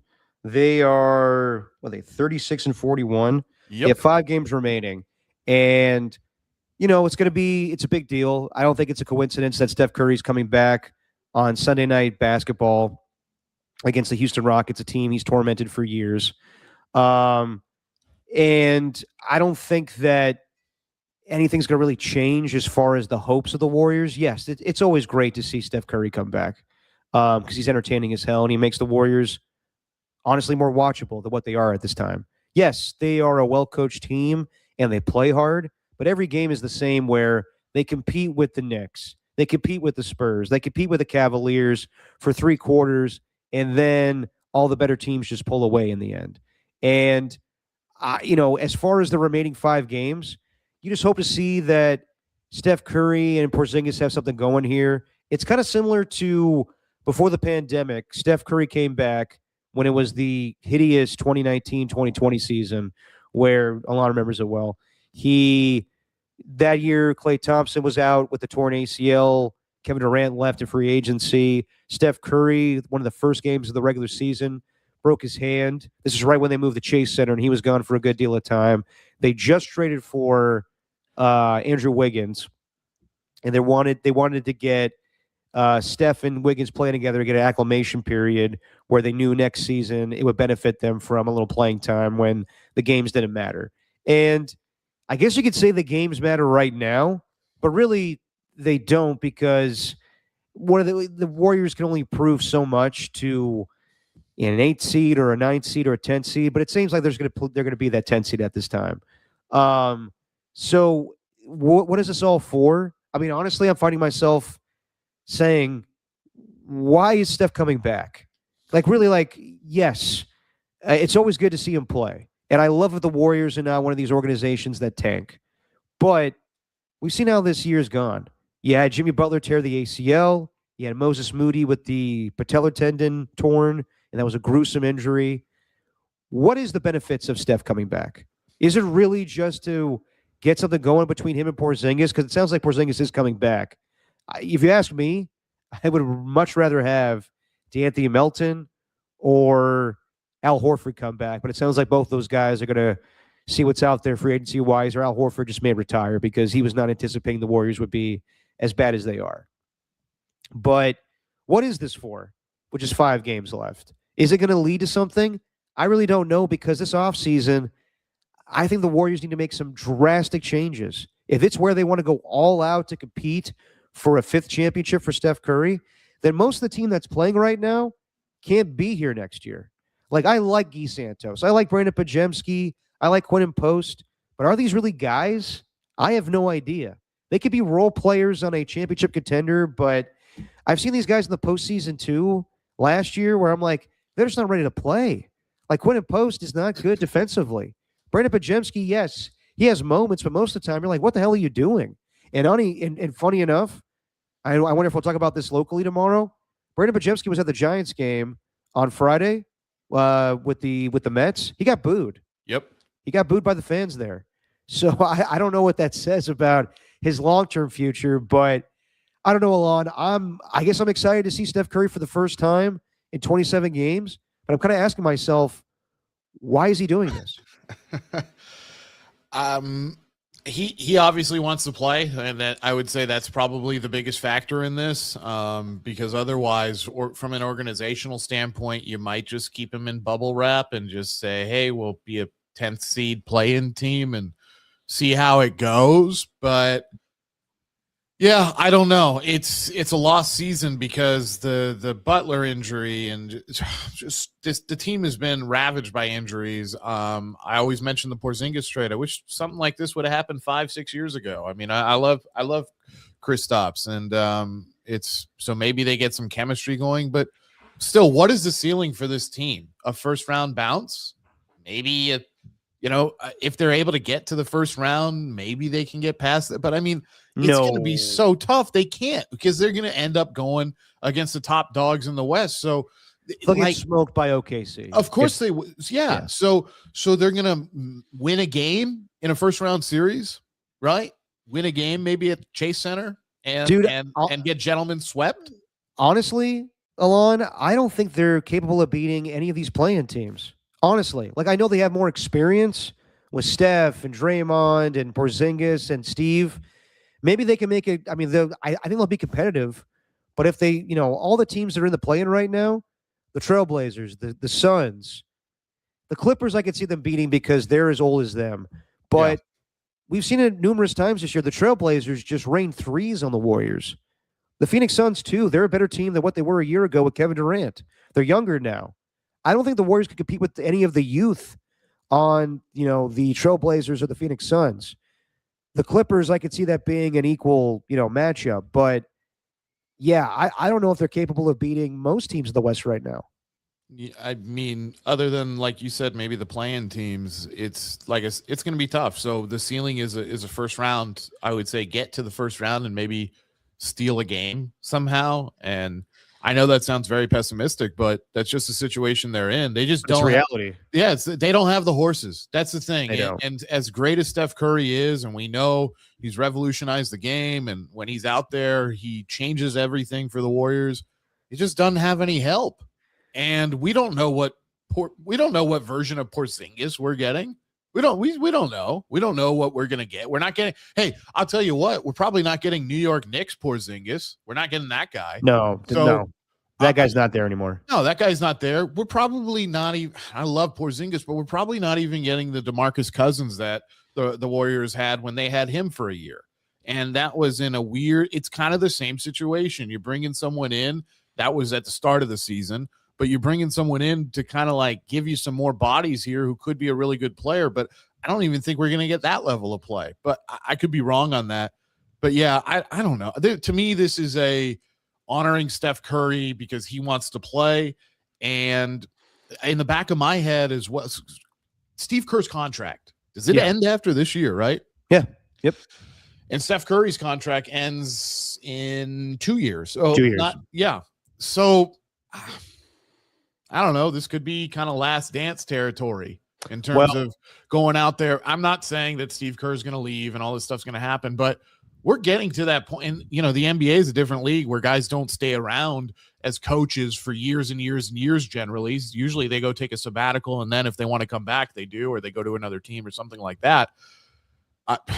Maybe we're getting towards that territory where we finally go, you know what? This whole thing's got to be rebuilt. And that's where we're at. On the other side, though, we know the ownership group is committed to trying to get Steph Curry a fifth ring. So those are the two competing interests there. Ernie says in the chat here, next season is the last for Curry and Draymond. Well, not necessarily for Draymond. So, I talk about this a good deal when it comes to Steve Kerr's future. I think that he was really contemplating this season being his last year. But with Kuminga being gone, I think that it rejuvenated him, honestly, where he likes coaching this team. It's a lot of try-hard guys. It's not like talented players, but guys that he likes, guys that are willing to fight. And as long as Steph's around, he's going to want Steve Kerr as his head coach. And I saw yesterday Draymond Green do an interview with Tim Kawakami where he's basically saying, like, if I'm going to be here, I want Steve Kerr as my coach as well. And yes, Joe Lacob could be a hard ass, but when it comes to what's best for the basketball team, he's always willing to do it. So I think there's a part of Joe that wants Steve to leave so they can start this new iteration of the Golden State Warriors with Steph Curry passing the torch to somebody. But I do think that from what's being reported, Ted Kawakami says this as well. I think this next year is going to be Steve Kerr's last dance with the Warriors, where it's Steph's last year under contract, and I have a feeling that Steph's going to sign on for more years. But I do think it's going to be Steve Kerr's one and done, where we'll see something this offseason where he signs a one-year deal And we all kind of know this is his goodbye, like kind of with Bruce Bochy when he had his last year with the Giants. And then you can see just Steve Kerr kind of stay on as a contributor, helping out with the front office, but he's going to stay locally in the Bay Area and do a podcast with Tom Tolbert. But as far as Draymond Green, I heard Steve Kerr talk about him saying, I give a lot of praise to Draymond for what he's had to deal with these last 27 games. It's not easy, not having Steph out there, and he's been a consummate pro. And to me, that's like, I'm surprised that Draymond has been willing to play in as many games as he's played without Steph, because in years past, that 2019-2020 season where they won 15 games and Steph was gone for a good deal of time, we knew that Draymond just kind of said, fuck it on the season. He wasn't into it. And we thought that maybe that would be the case this year, but he's been willing to play because I think he knows I kind of have to prove something where I may not be here. And there were talks at the trade deadline about dealing him for Giannis, and Mike Dunleavy and Joe Lacob can act like, no, that was never the case. No, Draymond was not being shopped. Of course, he had to be. He had to be, because Draymond acknowledged it and Steve Kerr acknowledged it. And Draymond, I think what Tim Kawakami said, he asked about his future. Oh, sorry, Steve Kerr was giving praise to Draymond for what he's been doing this year. And I would say that Draymond equally has been good on defense, but also not the same player. Like, there's moments where you still see that same Draymond Green where he's one-on-one against Victor Wembanyama, and you're like, damn, Draymond still has it. And there's times offensively where you're like, Draymond, what are you doing? Like, oh, he's like always like not like a big-time scorer. There were times where I thought he was one of the better, like back before Kevin Durant, I was like, all right, this guy can handle his zone with a three-point shot.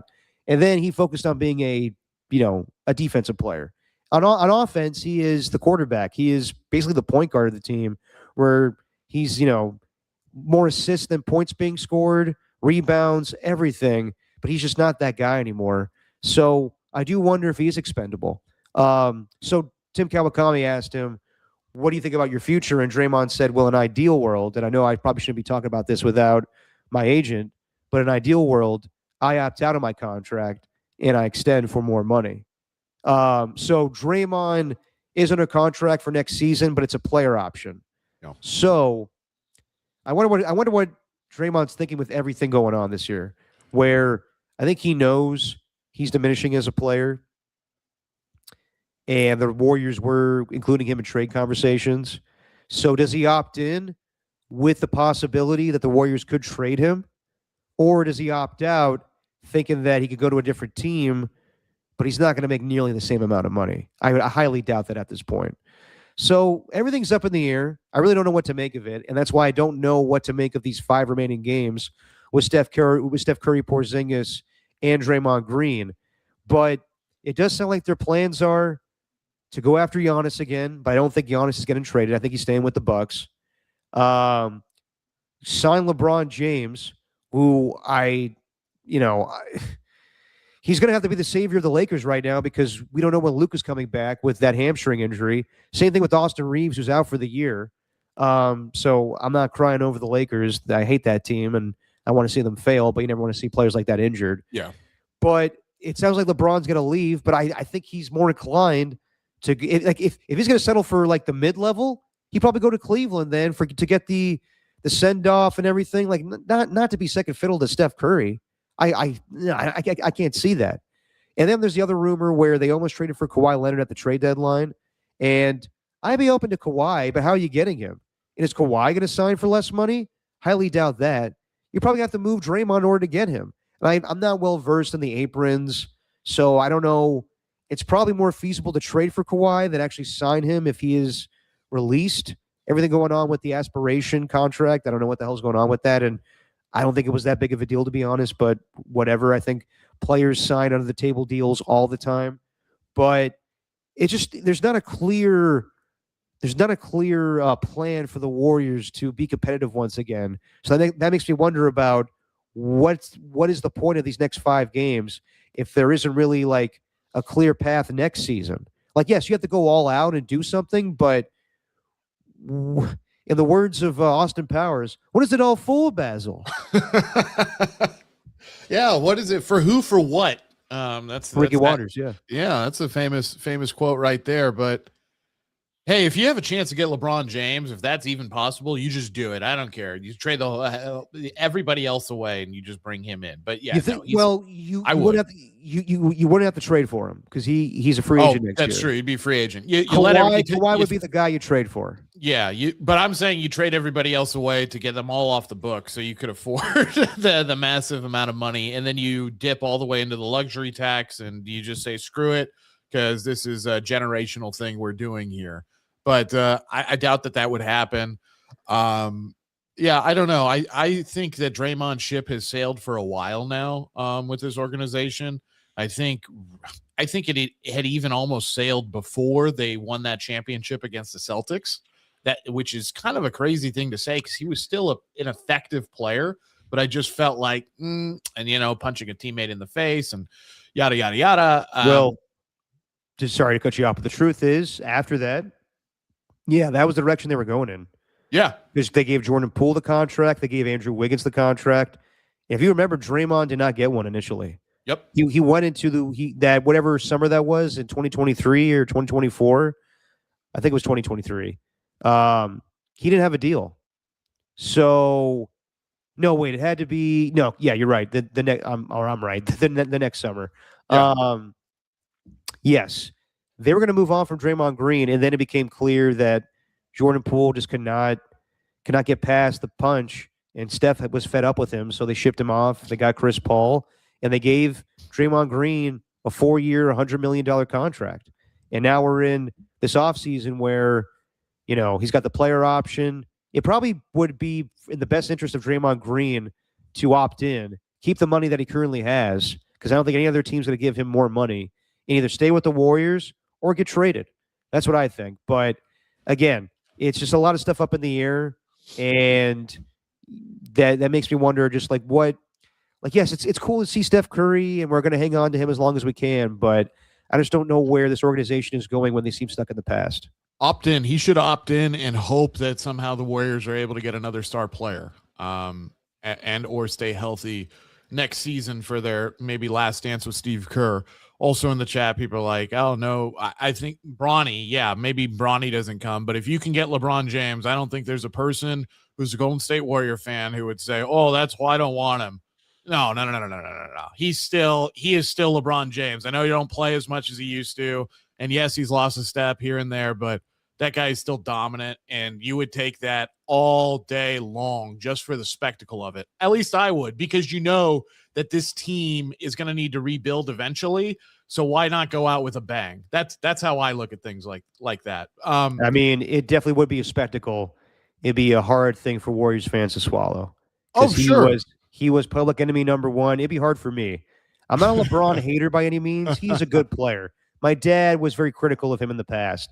He is, I mean, if it's not Michael Jordan, it's him. Like that, to me, that's the way it goes. Michael Jordan 1, LeBron James 2. But just what comes with LeBron James, it would be an absolute shit show. But yes, the Warriors would be the talk of sports if it was Steph Curry and LeBron James teaming up together in reality. Yeah, no, and that's what you want, and it would make the team better. That's the other part about it that's very important, is it would make the team better, and then maybe you figure out a way to keep Jimmy Butler, LeBron, Draymond, and Curry together, and then find someone else to play that fifth spot, or Porzingis even, and then you're kind of like the 2003-2004 Lakers that just have a bunch of old guys, and see if you can make a run at a championship and not get blown out by the Detroit Pistons, but. One thing I did want to mention back to this for who, for what kind of conversation of why Steph's coming back. There was this comment by Steve Kerr, and he said he's the greatest face of a franchise in any sport that I've ever seen. I know Steve's being honest on that. There's a lot of people who probably feel that way, and that's one of the reasons I think they're getting Steph Curry back and ready to play. But I read that quote and listened to it a few times, and I started thinking, is he the greatest? I mean, he might be the greatest that Steve's ever seen, but in any sport, I mean, is Steph Curry in that conversation where he is up there in terms of greatest faces of the franchise? Like if there was a Mount Rushmore or top 5 of those? Are we putting Steph Curry in that category? I think so, man, because he's only played with one team. Yeah. And when you think of what a franchise player is, what that epitomizes, Steph Curry is that guy.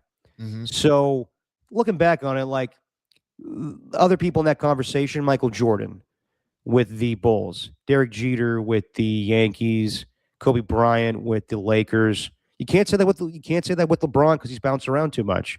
Can't say that with Kevin Durant. So as a face of the franchise,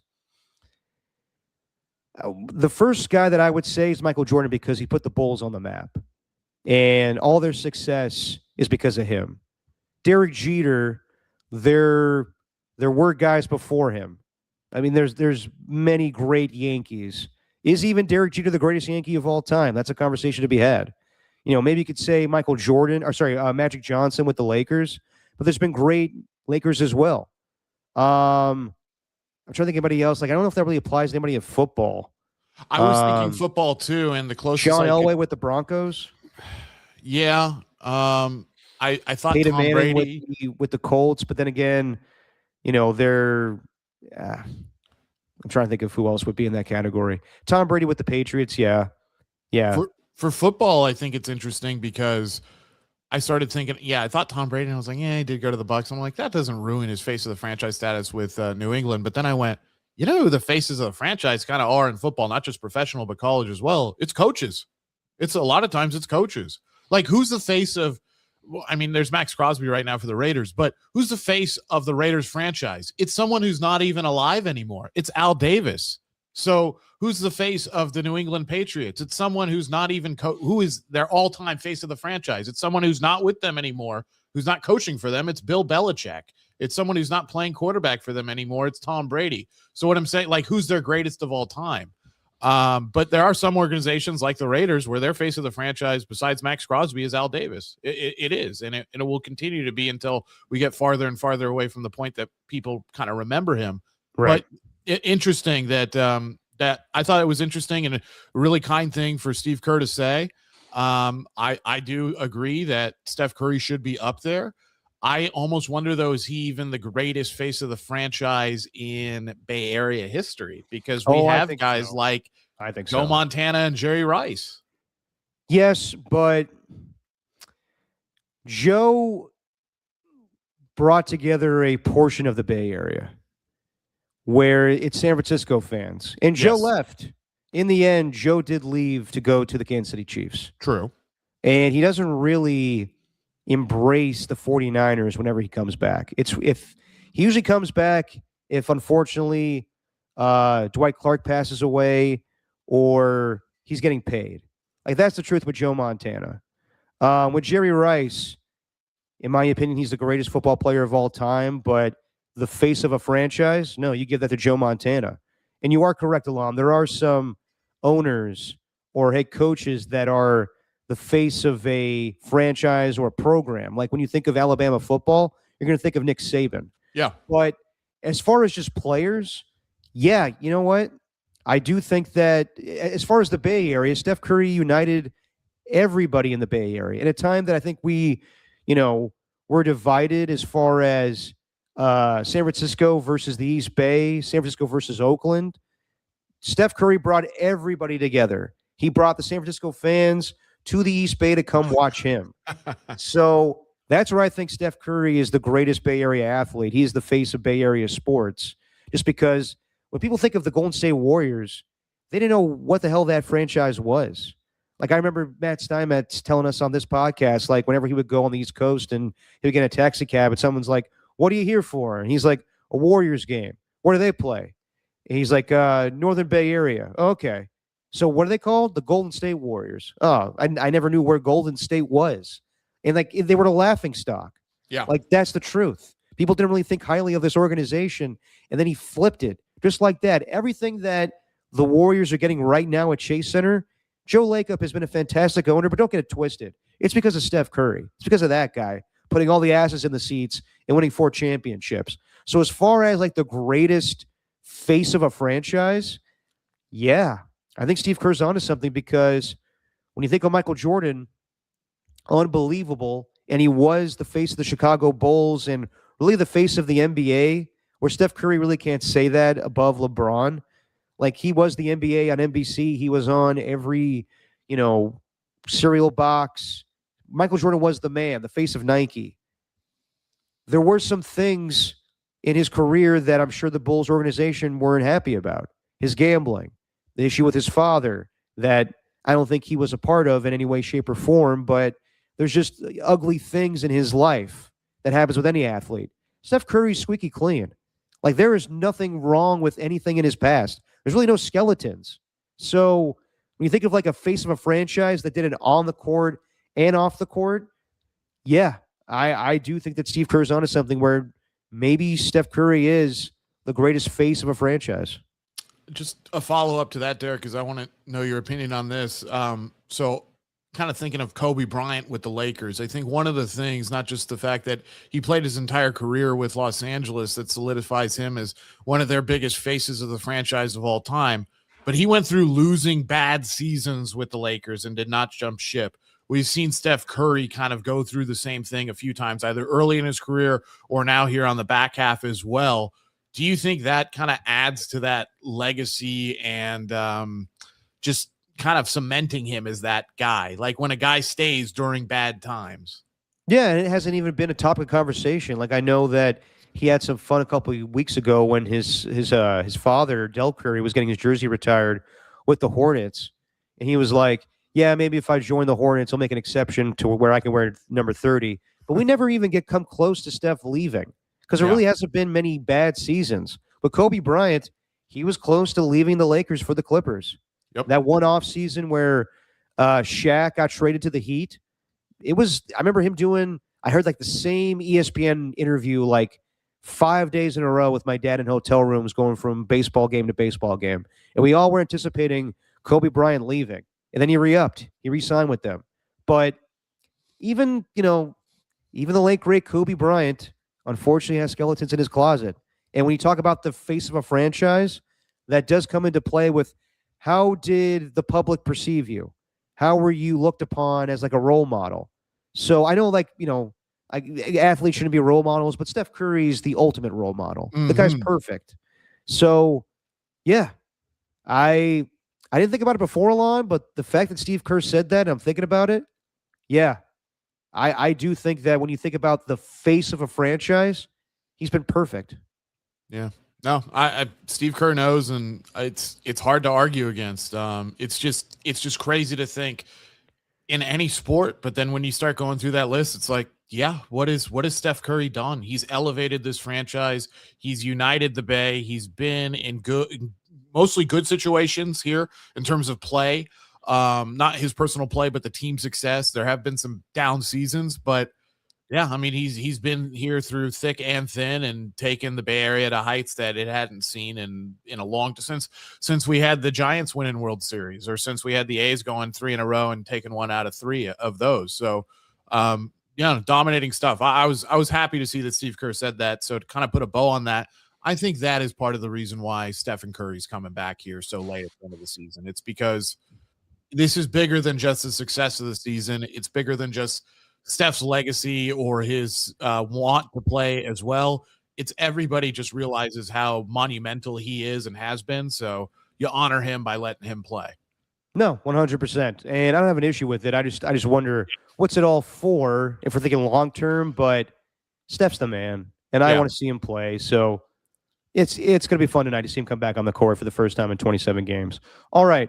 Little jackass of the week. Do you have one, Alon? Because I have a multiple choice for you this week. Let's go the multiple choice because I'm sure one of my picks is in that multiple choice. I'm sure it is. Okay. Let's start with Gino Auriemma, where he is the head coach of UConn and been the head coach for quite some time, I think since 1985. And how many national championships does he have, Alon? Like 13 or something like that? It's been unbelievable. I think it's at least 9. I think no, he won his 10th, so he's over 10. Yeah. I want to say it's 13. I could be wrong on the exact number, but the man's a legend in college sports. As far as college women's basketball, like if you want to go like Tara Vanderveer or anybody else, like Pat Summitt, he's right there. And he's not used to losing. So there was a whole situation, and South Carolina's been dominant the last few years. Don Staley's been an amazing coach for them. But there was a whole thing where he was interviewed by Holly Rowe during the Final Four game and asked about why he was upset with a certain call. He called out the referees because one of his players had a ripped jersey. He thought he should have got a call there. Didn't like the way that Don Staley was conducting herself during the game and basically called her out during the interview. Then the game ends, and Gino Auriemma goes up to Don Staley, and they have words. And it's clear that both of them are mad at each other. And you can see in the video Don Staley saying, I'm going to beat Gino's ass. I'm going to beat Gino's ass. And then I saw on Twitter when this was going down on Friday, everybody saying, fuck Gino, fuck Gino. And I was like, all right, hang on. Twitter could be just a cesspool of opinions. So I don't want to just make Gino Auriemma is just an unbelievable legend in college basketball. So I'm going to give him the benefit of the doubt before I come down on him. And then I saw the video. I saw his post game as well. And yeah, I got to say that he's just kind of being a sore loser here. So if you can't allow him, let's play the post game comments, because he was not happy that Don Staley did not shake his hand in the pregame warmups. If you I want to shake his hand. I want to shake your hand. Yeah. The guy on the plane. I'm just popping the video in right here if it would load, but I'm with you. I very much felt that it was kind of sore loser behavior. Sorry, folks. No, you're good, dude. This is where I hate when technology and I got to tap dance. Got it. Right here, and it is queued up. All right, here's Gino in the post game yesterday or Friday. 21 years I've been coaching, and I've been, 25 Final Fours. And the protocol is before the game, you meet at half court. Anybody ever see that before? Two coaches meet at half court and they shake hands. Correct? You ever see it? They announce it on the loudspeaker. And I waited there for like 3 minutes.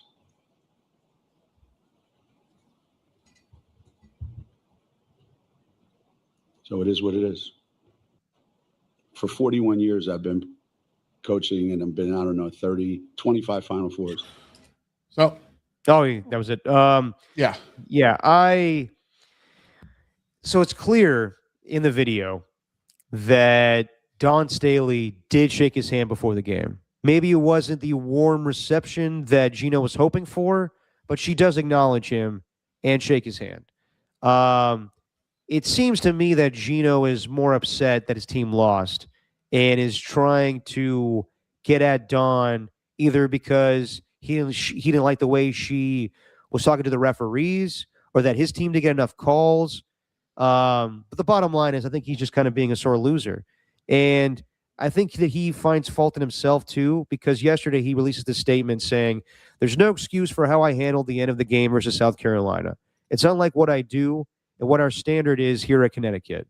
I want to apologize to the staff and the team at South Carolina. It was uncalled for in how I reacted. The story should have been how well South Carolina played, and I don't want my actions to detract from that. I've had a great relationship with their staff. I sincerely want to apologize to them. Good on him to do that. I think he also needs to apologize publicly to Don Staley because he called her out. Yeah. And she's entitled to feel how she wants to feel about the situation. I don't know what she said to the referees that had him so pissed off, but I thought she handled it well in the post game where she was asked multiple times about Gino, and she just said, you'll have to ask Gino about that.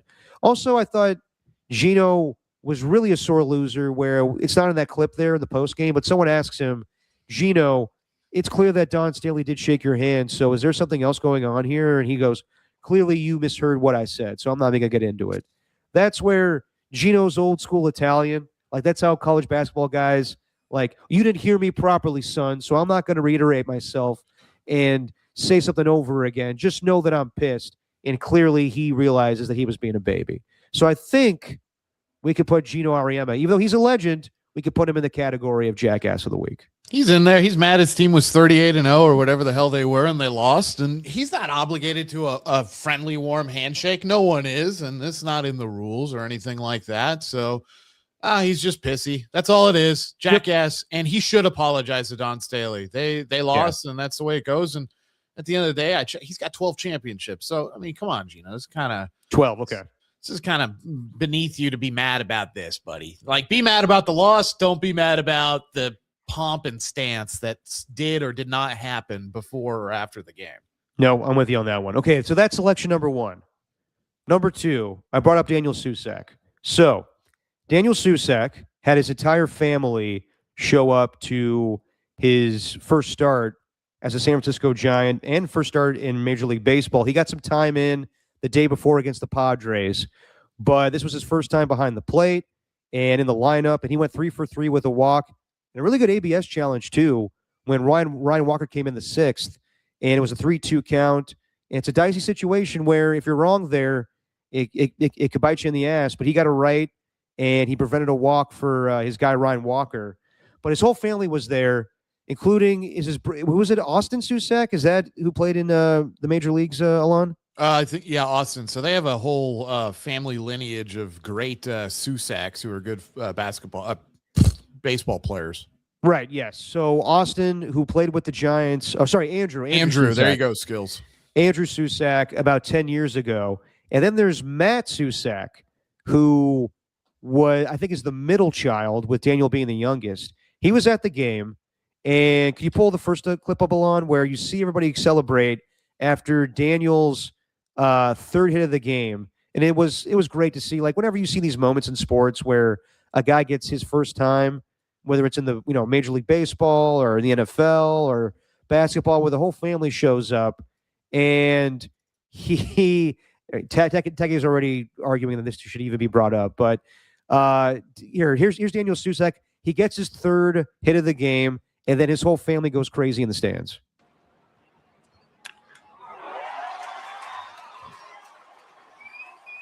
It ain't that easy, kid.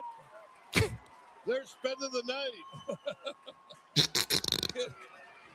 Look at this. Look at this little guy. He's killing me. Hype. He's killing me. Okay. And there's another video where you see closer. Okay. Some people are going in on Matt Susak with the way that he was handling his child. And I don't think it was anything crazy. He was jostling him around. He's getting beat up a little bit. I feel bad for the kid because that kid, curly hair and all, he's a dead ringer for me when I was that age. Like I've felt that pain where either my dad or my mom, something's going on, they're holding you up and they're moving you around. You're like, no, stop it. I'm not having fun right now. I don't think the dad did anything terrible. It's just a bad look when the kid's crying his eyes out and then mom takes him and it's all good.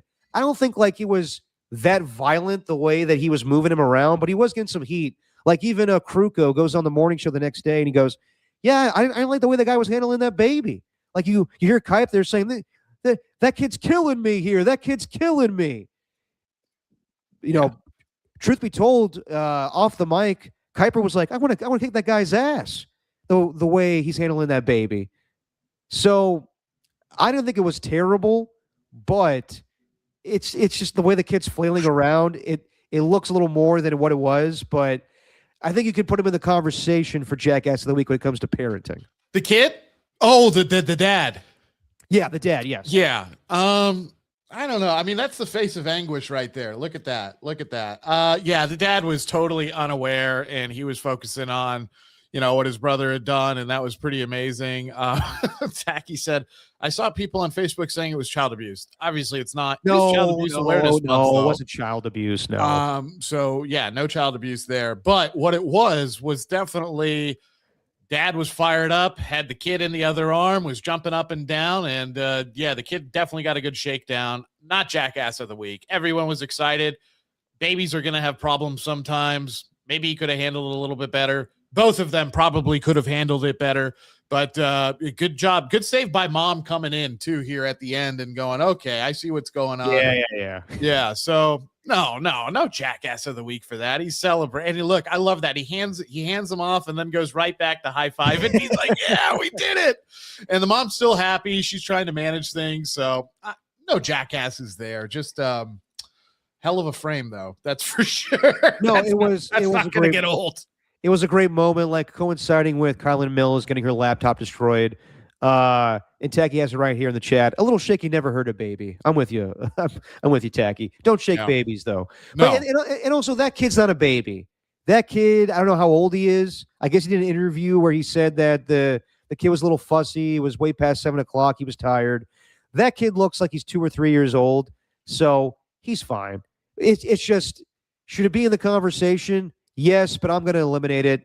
Matt Susak, not a jackass for the way he handled his baby. Okay. Definitely not. And also, like, how fun is it for a baby to hang out around a bunch of stupid adults? That's what's going on there, too. It's all these grown-ups there. He wants to go do baby stuff, and Exactly. they're just shaking him like crazy at 11 o'clock at night or whatever it was. So, yeah, I'm with you there, Derek. Okay, last entry here. I guess, nominee for Jackass of the Week, Jaden Ivey. So this week, and I'm going to be sensitive here because I don't know what he's going through, but the man, he uses his religion as a jumping off point to say that people are unholy.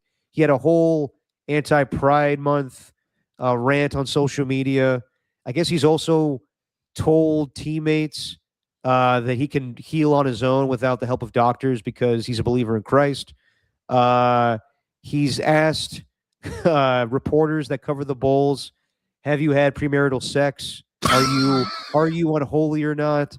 And so after all that, the Bulls have had enough with him.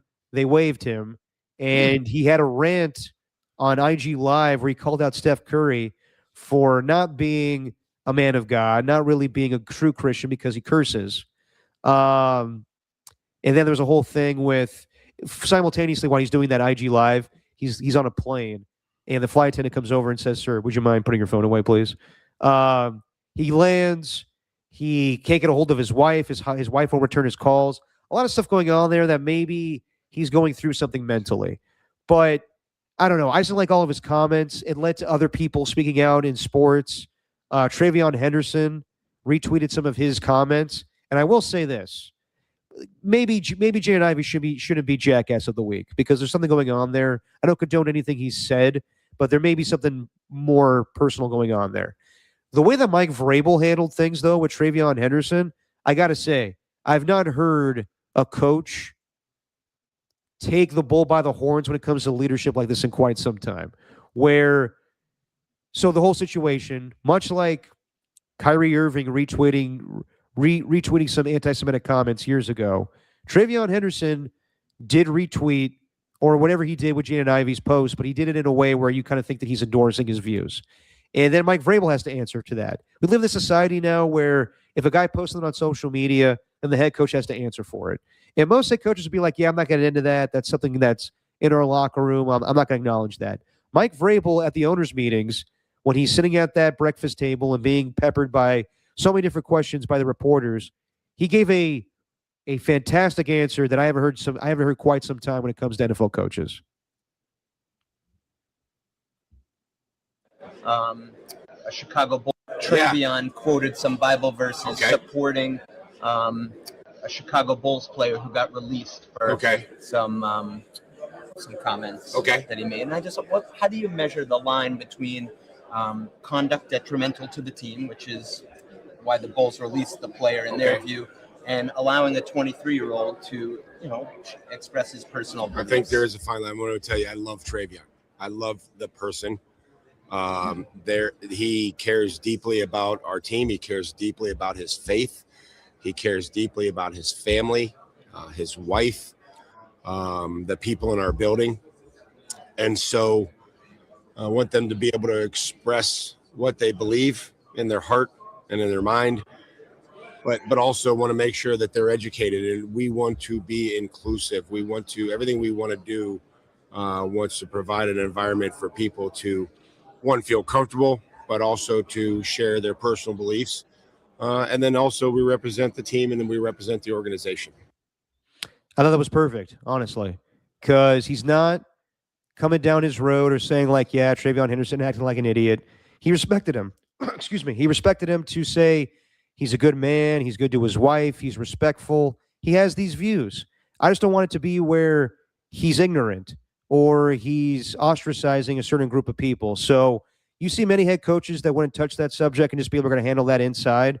I thought that was the perfect comment from Mike Vrabel, just being like, yeah, I like the man. I don't agree with what he's doing right now. I just want to make sure that he's educated on the whole situation. So you don't see leadership like that often in sports right now. So I commend Mike Vrabel. I'm not going to put Jaden Ivey in the Jackass of the Week category. I think the clear winner here is Gino Ariema.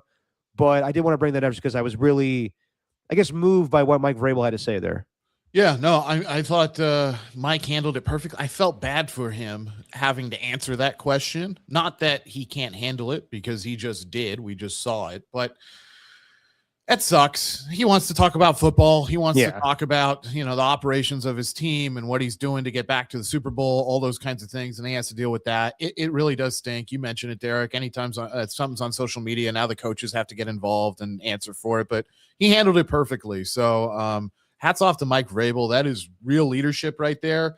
And you just never want to have to deal with things like that. And he handled it.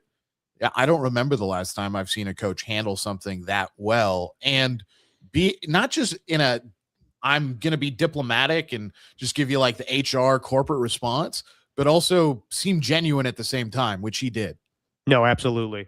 And so, yeah, there you go. I think we're in agreement there, Alon, unless you had somebody different for Jackass of the Week. No, it's Gene. It's Gino. Yeah. He can't. I'm sorry. You just can't do that, dude. You lost. It's okay to lose you don't want to lose, but you have 12 natties. Maybe you're not going to go undefeated this season. I'm so sorry, but just be cool. Apologize. Don't act like a spoiled brat. Also, I will say this about Jaden Ivey. Yeah. Very funny. He's criticizing other people. Ironic for breaking so-called laws, for instance, swearing, things like that. Yeah, he's on his cell phone in an airplane. So maybe let's get that plank out of our own eye before we start trying to help others too. So just some advice there. Friendly advice on an Easter Sunday to Jaden Ivey. But also about the cell phone on airplanes law, that's so stupid. That is so dumb. But it's still a rule, so don't do it. No, exactly. I usually abide by that and usually go the airplane mode once we get into the air. I'm afraid of the plane crashing. I don't want to be the guy that they, look through the wreckage and they're like, oh, it's because Alon had his cell phone on and he was playing, Candy Crush or something, and that's why he was on Wordle for 10 hours and then the plane went down because it lost radio communication. I'll get blamed for that. I'm not putting myself in that situation. I just knew that Jaden Ivey, I guess, was flying home commercial. So who's the guy sitting next to him being like, you believe this guy going IG Live right now? I'm trying to sleep. Actually, that would be pretty annoying. And yeah, maybe he got tattled on. And then that's a whole nother issue. Then that guy in that seat, that guy maybe is a low-key jackass as well. Because, come on, we're going to snitch on people for their cell phone? I know it's a rule, but... Yeah, seriously. Okay, I know I said we do a short show today. That did not happen. We're coming up on 2 hours. To call it a day. We'll see you guys on Wednesday. Have a happy Easter to everybody in the chat today. Thanks to Tacky. Thanks to Ernie One. Thanks to the Skills Report. Thanks to AJ Cruz. Thanks to Rock a New Era. And I believe that is it. Alon, say what you always say, my friend. I'll see you Wednesday. Hey, it might be. I don't really. Oh, you might think that kid. You might think that the Matterhorn is rougher on that kid's back, Tacky, or Ernie, or whoever said that, than the shaking he got from his dad. But that's just your opinion, man.